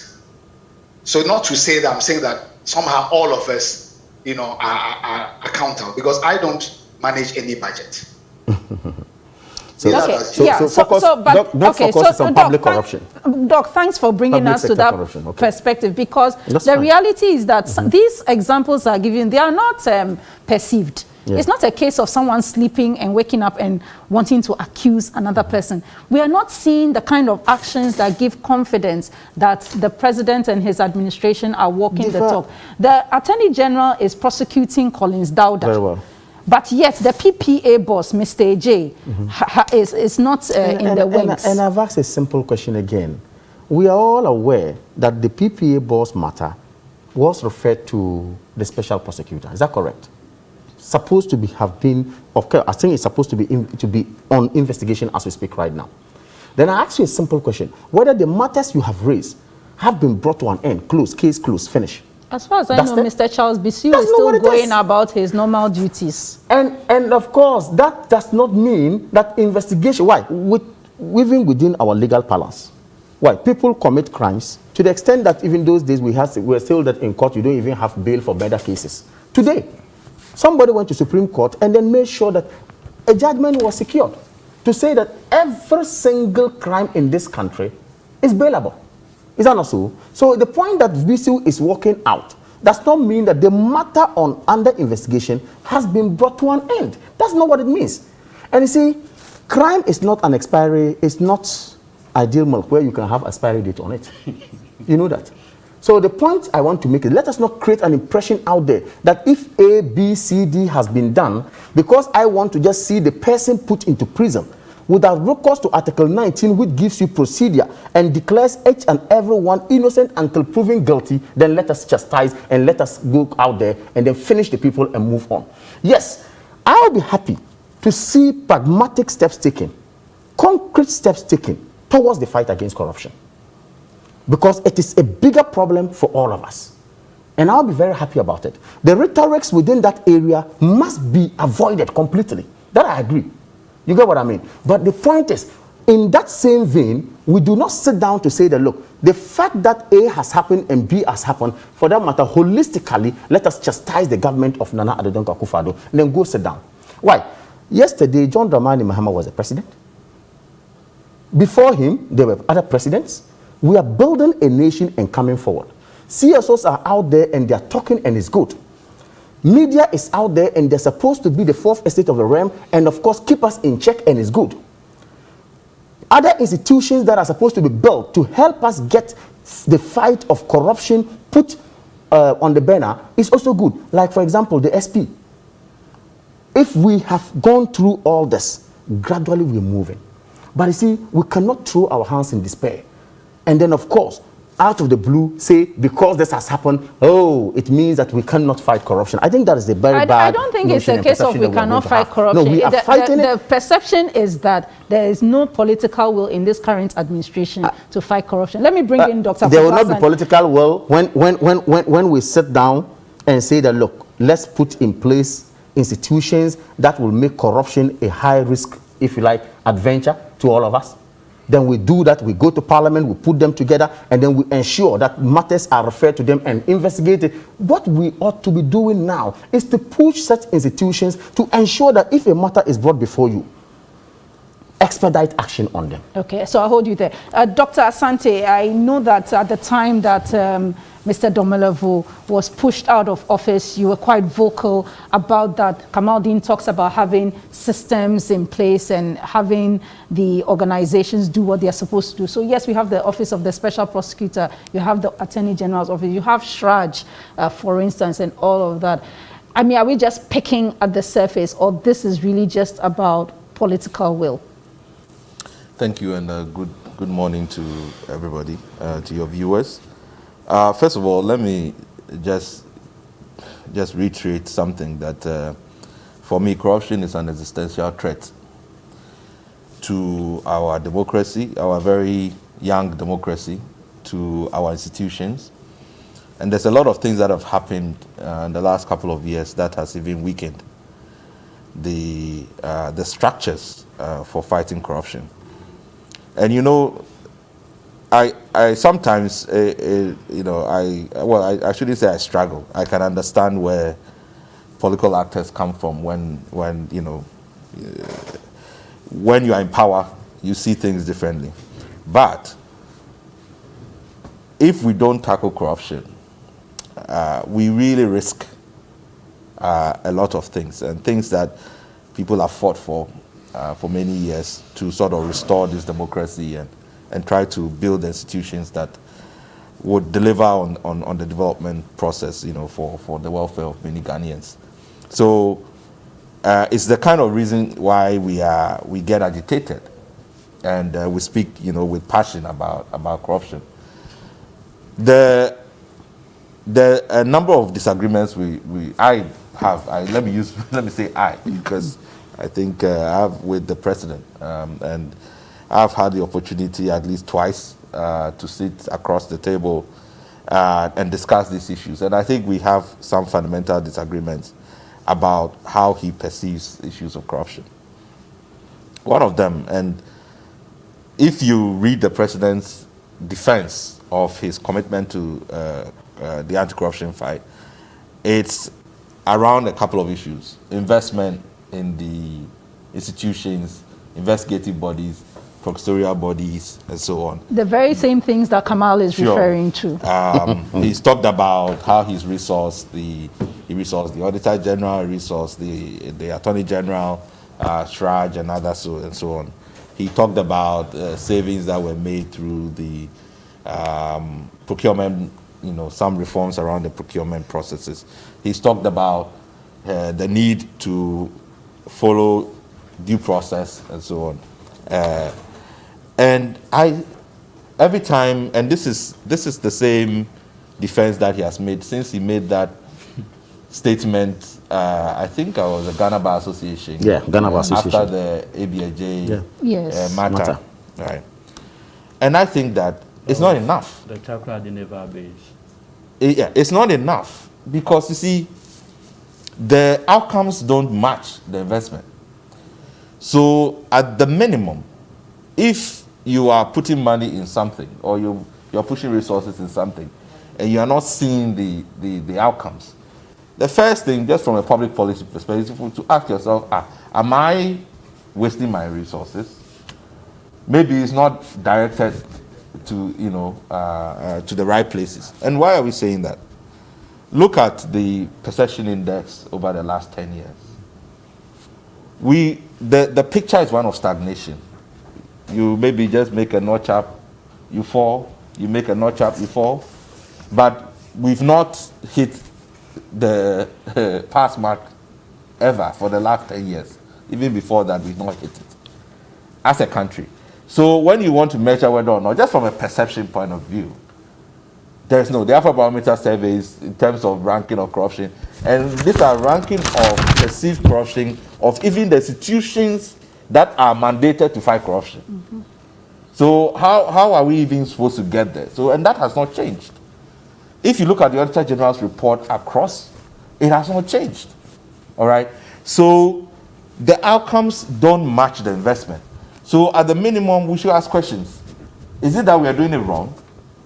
Is it that we are not going further?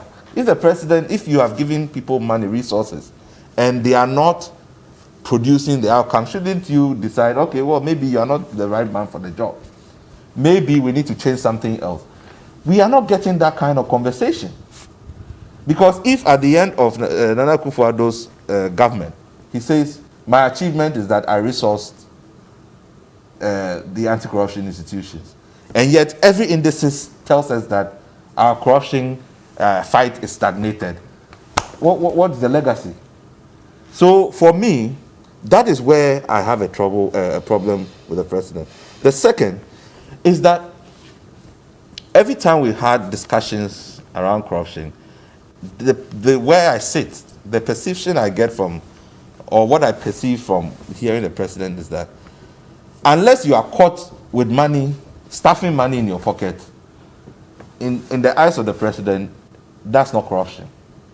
You are not corrupt. No, I think if you are not caught categorically where you are taken through a process, he cannot take any action without proof. Not necessarily. When I'm making this a specific point I'm making about it, that he draws a line between ethical conduct and corruption. He doesn't see certain types of behavior as corrupt behavior, right? Because for him, personal gain is important. So if you have not gotten personal gain out of a process, then he doesn't see that as a. And for example, the health minister debate that we have been having, for instance, right? Clear breaches of procurement rules. You go to the Public Procurement Authority Act. Look at the Financial Management Act. There's nobody. I mean, it's been established for whatever, all the breaches, but you can't establish a personal gain, and so the person has not basically. It's not corrupt behavior, right? But it doesn't. The point is that we, even for causing financial loss in this country, right? When we prosecute people for causing, a lot of the charges is really are taking decisions without board approval. all of that. We removed Charlotte Osei on procurement breaches. No personal gain was established. And it's for a reason.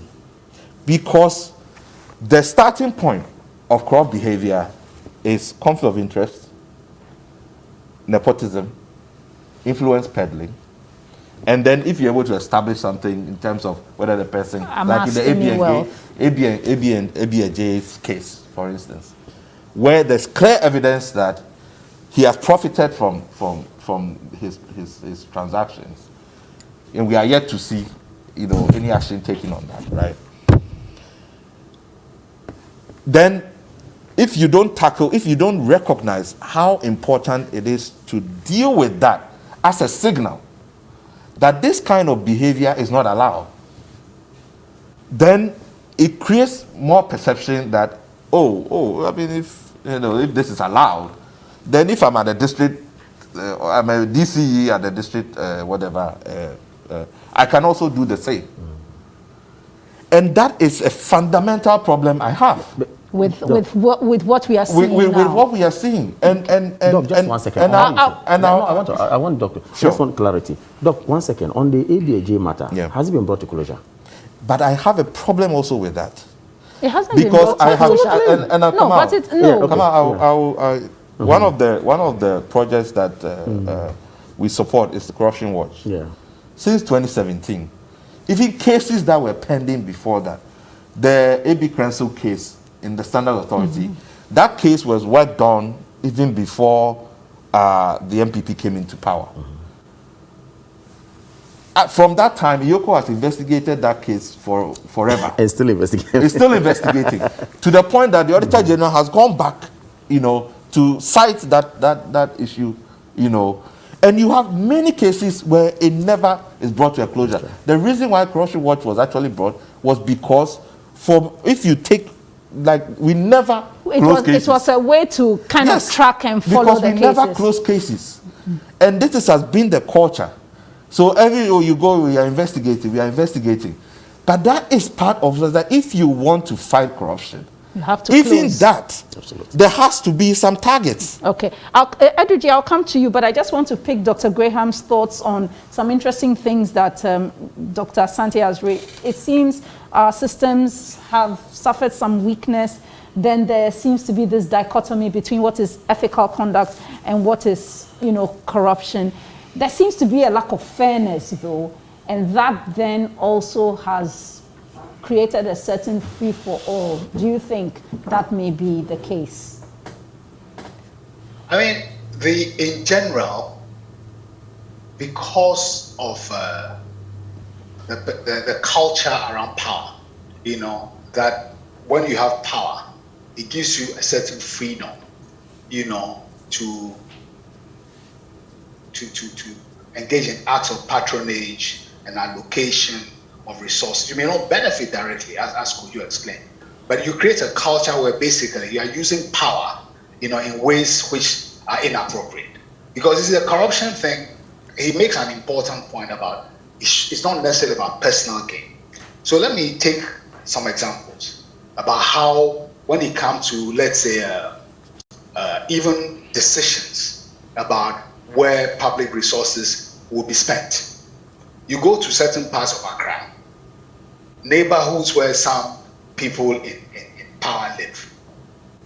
Those things, they are better roads than people on the next street. Okay. Now that decision may not have been taken by the beneficiaries, but it's an example. People, you find those kinds of things when it comes to employment. Certain people are favored. The due process, open access of all citizens. It is generally known that all those things have been compromised. So I think it's important, and also the ethical part of the symbolism. Therefore, what is okay to do when in power becomes kind of institutionalized. And I think the thing about, therefore, even the decision what to bring to closure in terms of prosecution and the method of also closure. When you ask for somebody to resign, and people say, no, this is not a resigning issue. All those things point to a certain perception that the threshold for accountability And we are defining accountability in a very broad sense, you know, and the standards that define accountability are pretty uneven on one side and very low where it ought to apply. Yeah, and depending on where you are located politically. Yeah, and if I, right. you see, So, just 2 points. Every case that I have looked at starts with conflict of interest, nepotism, influence peddling, all the things that you basically say are just ethical behavior. From you NCA case, all of those things, right? But the thing about personal gain and within a broader accountability spectrum is that people think personal gain is only about you. You benefit personally. No. If you are doing it because you want to favor a third party, it's not coming to you directly. There's a gain anyway. There's a gain. Because your whatever that third party provides you, and it could be just family, emotional, satisfaction that you have helped the family. And yesterday, Friday, I was listening to a conversation. It was yesterday, right? A politician was saying, one of his achievements was that he was able to ensure the recruitment of some of his constituents into the army and the police and all of that. And the interviewer says, but that's corruption. He says, but how can that be corruption? Forgetting that, why is he doing that? Because he's using his influence peddling. Yeah, but he wants to win the next election. Mm-hmm. But he doesn't think that the benefit is coming to him. Mm-hmm. And therefore, he doesn't see any corrupt behavior around that. But he doesn't see that he being retained as a member of parliament is personal to him. All right, let me bring in Eduji. So Eduji, looks like we have major challenges on our hands with reference to that. And one would have thought that the opposition would mount the pressure, the same way pressure was mounted and saw some members of the previous administration resign. We've not seen that kind of thing in this current setup. Resigning? I don't. Yes, the bus branding scandal. Jifa Ativo was forced to resign. Jifa. Charlotte Osei was eventually removed. I don't want to continue. I think, Jifa, the question is always about the body language of the leader. The Akufo-Addo presidency appears to have taken, I don't care, whatever you say, posturing. Look, this is a president in his inaugural address indicated that he's going to protect the public purse by insisting on value for money. The principal legal architecture for ensuring, value for money, transparency, among other things, are the provisions of Article 1815 relative to transactions and the Public Procurement Act. What has been the conduct and posturing of this president relative to this enactment? The president got his Attorney General to prosecute the NCA matter, correct? As we speak, the president is prosecuting matters on Cocoa Board, correct? Maslock, snakes, among other things, on alleged breaches of the Public Procurement Act and causing financial loss to the state. And in some cases, misappropriation.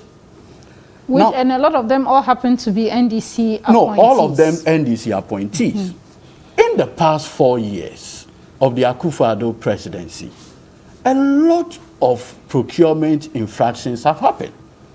And none of them is facing due process or going through criminal prosecution. Look, as we speak, SRAJ, a body mandated under the 1992 Constitution to investigate some of these issues, had come out with a 113-page report on ABAJ. And in this report, SRAJ found as a fact that ABAJ was able to keep an amount of 40 million Ghana cedis in his private account without any explanation as to how he came by those funds. In fact, SRAJ found as a fact that his account balance in StanChart before he became the CEO of the Public Procurement Authority was a certain figure. The same account today has a global sum of 40 million Ghana cedis in it. What has been the body language of the president? I don't care. Today, as we speak, the president, attorney general, got some people prosecuted, and they are serving prison term in Isawam over allegations that they breached the Public Procurement Act and causing financial loss to the state. Today, a parliamentary bipartisan committee has found as a fact that the president's Minister of Health had breached not only the Public Procurement Act, but the 1992 Constitution, when he had a benefit in somewhere in Bono region. He made mockery of the whole conversation. So our president speaks in one way, but his body language is facing the other side. We need to situate that conversation within the overall body language of the president. Listen, and I was listening to my learned senior here, where he made the point that, look, the president, anytime corruption conversation comes in, is quick to say that I have resourced the agencies tasked to fight corruption, irregularities, among other things. Jifa, look at the 2020 Auditor General's report, Table 1.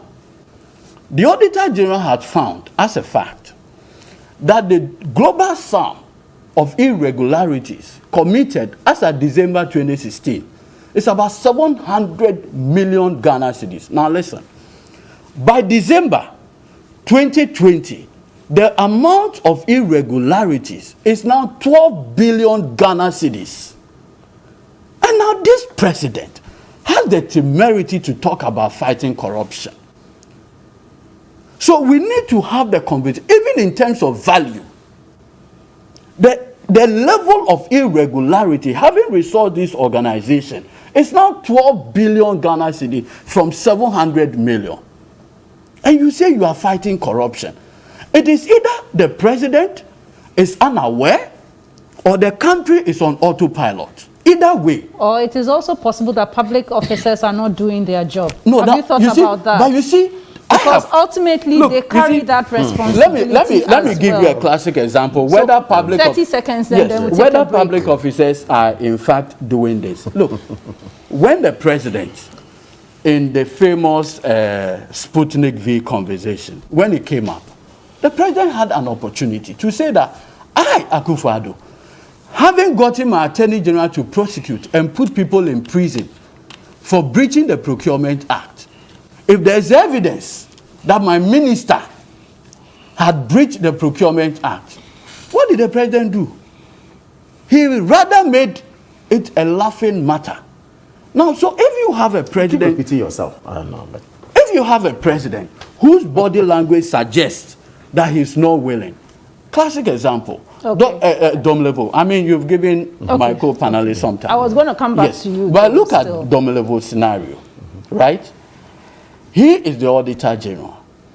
Under very bizarre circumstances, he's been made to go home because we are told he's 60 years, right? Then the president, who can ask someone to go on retirement because he's 60, has just appointed a 77-year-old man as the executive director of Yoko. Oh, I think he's left now. No, I think the current Mr. Dapa, he was just appointed less than a month. Okay. It was Edupo. Edupo's one is different. Yeah. He just appointed Mr. Dapa, a respected lawyer, 77 years old, as the now executive director of Yoko. Where is the principle? Okay, I'll hold you there. Thank you very much. That's Eduji Tamaklo there, and we're still here with our guests, Dr. Kojo Asante, Kamal Dean Abdullahi, as well as Dr. Yao Graham. We take a quick break, and we'll be right back.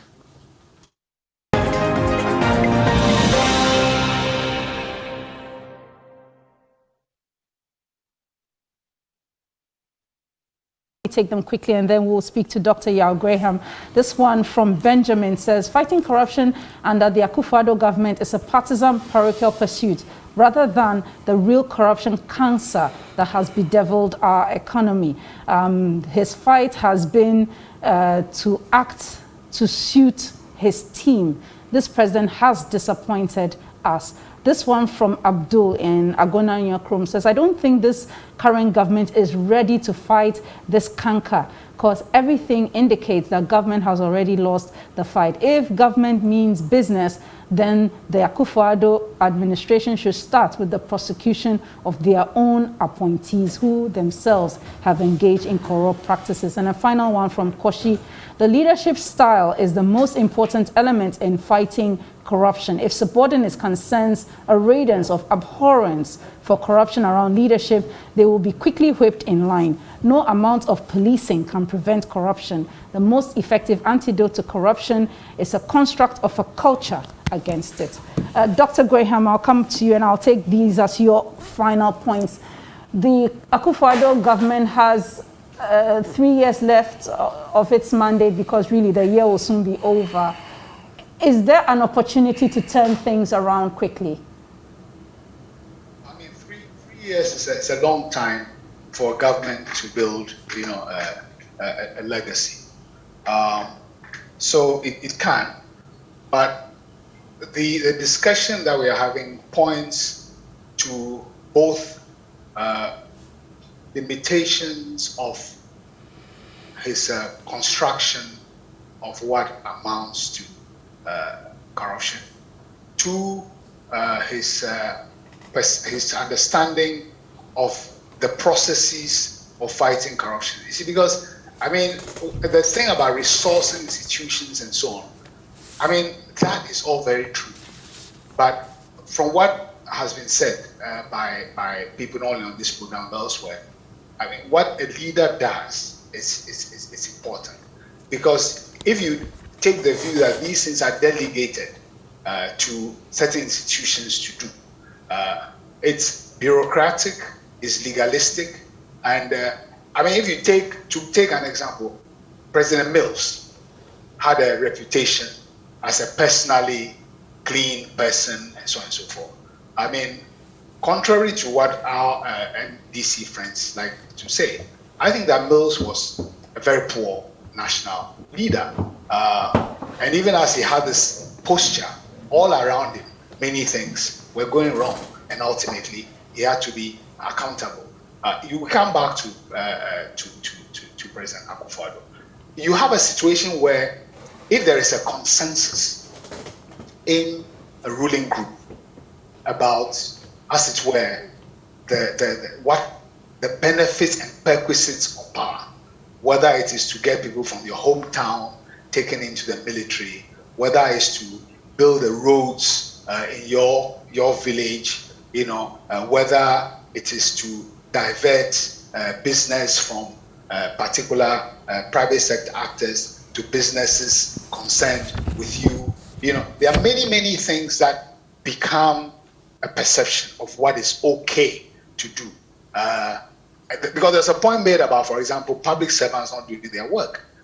The morale of the public service has been broken by years of political bullying and also basically victimization and illegal acts which have kept people afraid to do things. I mean, I've heard stories where people have tried to recruit and processes are finished and they get a call from somebody higher up, said add these people to the list. So and they are not qualified. They didn't go through the process. So all these things are tolerated on a day-to-day basis, away from maybe the high-profile procurement thing, which in a way confirm for the public that actually what we perceive in our day-to-day lives, where I apply for a job and I discover that actually the process closed off even whilst I was applying because some people came through a side door. People add all these things up and feel that regimes, I mean, the government says one thing, the president pronounced one thing, but the day-to-day functioning of how power is used is completely contrary. So it is what is lived and done which would define the legacy. And as it is now, clearly, I mean, I agree with a number of things that Kojo said, because I mean, he and others have been looking, a lot more closely at the granular dimensions of the corruption problem. So yes, the president has a chance to fix a legacy. But we are not talking about the president as a person. The president is the head of a collection of people in power.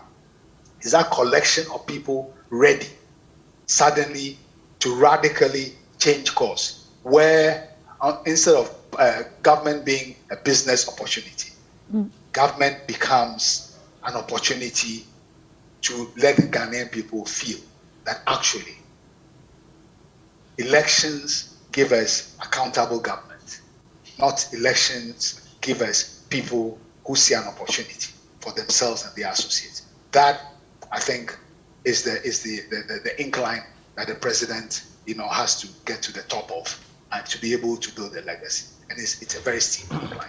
All right, thank you very much, Dr. Yao Graham. He is the coordinator for third. I was given an amended. Let me just go to that. I was given an amended. Third World Network Africa. Yes, so Third World Network Africa. Yes, because I didn't put the Africa the first time. But thank you very much, Dr. Yao Graham, for joining us. Always a pleasure to speak to you and tap into your knowledge. Much appreciated, sir. And let me come back to the studio, to our guests in the studio. So I'll come back to you, Kamaldeen, quickly.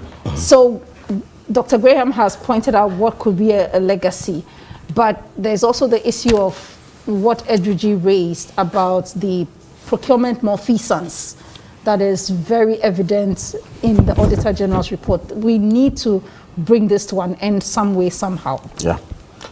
First of all, the past or immediate past Auditor General's name came up in our discussion, which had to, you even asked the first question as to, or not a question, but you mentioned how he was taken out of office. Domelevo, I referred to here. The question I ask, and that comes to mind, is simple. We're here talking about laws and talking about how we breach laws, or some have breached some laws, allegedly, and they are not being prosecuted. Others, you claim, same laws have actually been reneged upon, but being punished in a way. Domelevo matter. If we all know clearly, you have to speed up on that. I'm speeding up. Sorry. If we all know that this was wrong, or some wrong has been commissioned by people in authority, which led to Domelevo being out, what stops us from testing the laws? What stops us? But we are testing it in court. Very good. You know it's at the Supreme Court right now. Yeah, I know. Okay. So what stopped us? Nothing stopped us. So having been to court and then pursuing the matter, okay, it's not been to its logical conclusion. We cannot say that someone has wrongly or wrongfully taken some Domelevo out. The point is that the argument is there to make, the court is here to make a pronouncement on the matter. Let's move on. Okay, but now, why do you then appoint a 77-year-old person? So, as Edruji had pointed out, Dr. Graham made a very critical point. He used the word perception. He says all these discussions we are having hinges on perception, which is a very strong word in the corruption parlance. That we all know that, yes, when you come out to say there's some corruption out there, you perceive to say there's corruption. Okay? Then, of course, you have to prove it and back same with the evidence that it demands for measures to be taken, as it were. My good brother, Edruji, says it's about leadership. And it stops with the president. But examples have been given. Those are not perception, Mr. Abdullahi. Oh. Those are not perception. I beg your pardon, sir. Corruption, discussion of corruption, trust me. Yeah, but I'm saying that the examples given are not perception. They are real. They've happened. We've seen it. We've experienced it. He says leadership is a problem and that the president of the republic has not shown leadership. Maybe yesterday, John Dramani Mahama showed leadership. Clearly. Let's focus on the current administration. We will focus on John Dramani Mahama. No, equally, he focus. No, we will focus on John Dramani. He's not in office anymore. You've forgotten of. Yes, Edruji. You see, I like the discussion of Doc. When Doc says, look, nepotism is part of corruption. You may not have gained directly, but maybe a third party gained. Essentially, there was a gain. Point I want to make. The Daniel Batendam, late Daniel Batendam, may he rest in peace. And the Ford gift or Ford bribe saga. You remember that? I remember you were the one interviewing him or someone else on Joy. Okay? just when you mention that a Ford has been gifted or had actually been given to the president and by someone who has actually secured a contract under the same government, the line dropped. You and I know how that The line dropped. You and I saw You and I saw how that ended. The NDC lost that election eventually. So the point I'm just trying to make is that these things that we talk about, they are real. They are not perception is where you think that it's happening. Maybe you've not directly experienced it, but these things have happened. Or Dr. Asante, am I wrong? So that when you make a logical argument that the Auditor General's report yesterday came up with some infractions that, of course, in summation will get some 700 million Ghana cedis lost to Ghana. And today, the Auditor General report comes out to say that some 13 billion is lost. Then the conclusion is that there is much more corruption now based on the work that we have done. I could ask a simple question. Could it also be that yesterday, the scrutiny and the due diligence that we needed most from the auditors of such same report was lacking? Can I also make that argument? Logically. So you see, the point is that whether it's even one city that is actually misappropriated and not put right, Ghana stands to lose. Let's all fight it. Okay. Dr. Asante, Yeah. Is there any hope for us? Because if there is 11 billion corruption, I beg your pardon, procurement malfeasance, I'm not exactly sure where the hope is. Well, Jifa, for me, we don't have a choice. And I think we are also running out of time. Yeah. You see, people do not count. I've been in civil society for 16 years. You know, people don't see the gradual erosion of trust in the state, trust in leadership as these things. You know, I mean, sometimes when we even do surveys and you see the levels of 88%, 90%, perceiving... But interestingly, the Afrobarometer surveys, when it comes to the trust data, the president and the military, they are usually on top. But even that, you see dips, you understand. But you see, if the whole, and Dr. Graham made that point, that people experience corruption at many, many different levels. The society we are fighting for, what Kamal, his children, you know, these children and who want to live in that society, has to be one of merit. If it comes that you have to know somebody for you to have access to good education or to have access to health, that you get there, somebody has to extort money from you, even when you are... People join political parties because they feel they will get jobs there. When you get to that point... Is it TESCON? They are the ones who filed a petition at the presidency because of lack of jobs. But you see... the story I know now is... But that is that kind of... You see, that kind of site. But I just wanted to make some quick points because I know you are in a hurry. And we'll take a final point from Mr. Tamaku. Sure. So, how do we move forward? You know, the issue about ethics for me is important. And the code of conduct for public office holders, which comes to parliament and disappears, we have to return, because you see, it has been over a decade. Every time it comes to parliament, you know, run out and then we have to start all over again. If we can codify it, it helps. So that people know that this is also against the law. And that will help. The issue around, for me, the public financial management. You see, when the Auditor General's report comes, and the public financial management gives the finance minister a lot of powers, you don't hear any directives, any signals that say, we have seen this type of, you know, cash irregularities, and therefore, these are the instructions going to MMDCs and MDAs and so on, that from now, this and this measures we have taken. We have written to the Minister of Finance about this matter, that there is no office there that does enforcement of financial rules. And they need an office that purposely set up to deal with that. Because if we don't do that, it just sends bad signals around that you can get away with it. All right. And that creates a real problem for us. All right. Eduji, your final point. You see, I think that this whole thing, again, like I indicated, we need to focus on the body language, again, of the president. Because ultimately, the decision to fire or not to fire rests with him. The decision to prosecute or not to prosecute rests with him. Now, when you have a situation where the president deliberately weaponizes prosecution against his political opponent, then they claim that he wants to fight corruption is not one born out of sincerity, purely for partisan political gain. Now, if you have a situation where you are currently prosecuting people for alleged breaches of the Procurement Act, and you have appointees of the president who have breached the act in the same manner those who have done. No. It's important because of the president, because the president himself has said he was going to protect the public purse. Now, if the narrative today looks like the purse has been taken away, then people will now know that it was just mere sloganeering, rhetoric. President Akufo-Addo has no desire whatsoever to fight the canker of corruption. And that's the scorecard. All right, you are lucky. You have 30 seconds. I have 30 seconds. Yes. When you say that the scorecard, yes. You summed it up by saying that yesterday, if the victim is wrong, they were voted against. Yes. Of course, so today we need to face it head on, whatever that comes. I will remain on my position to say that, look, you cannot do anything without recourse to the law.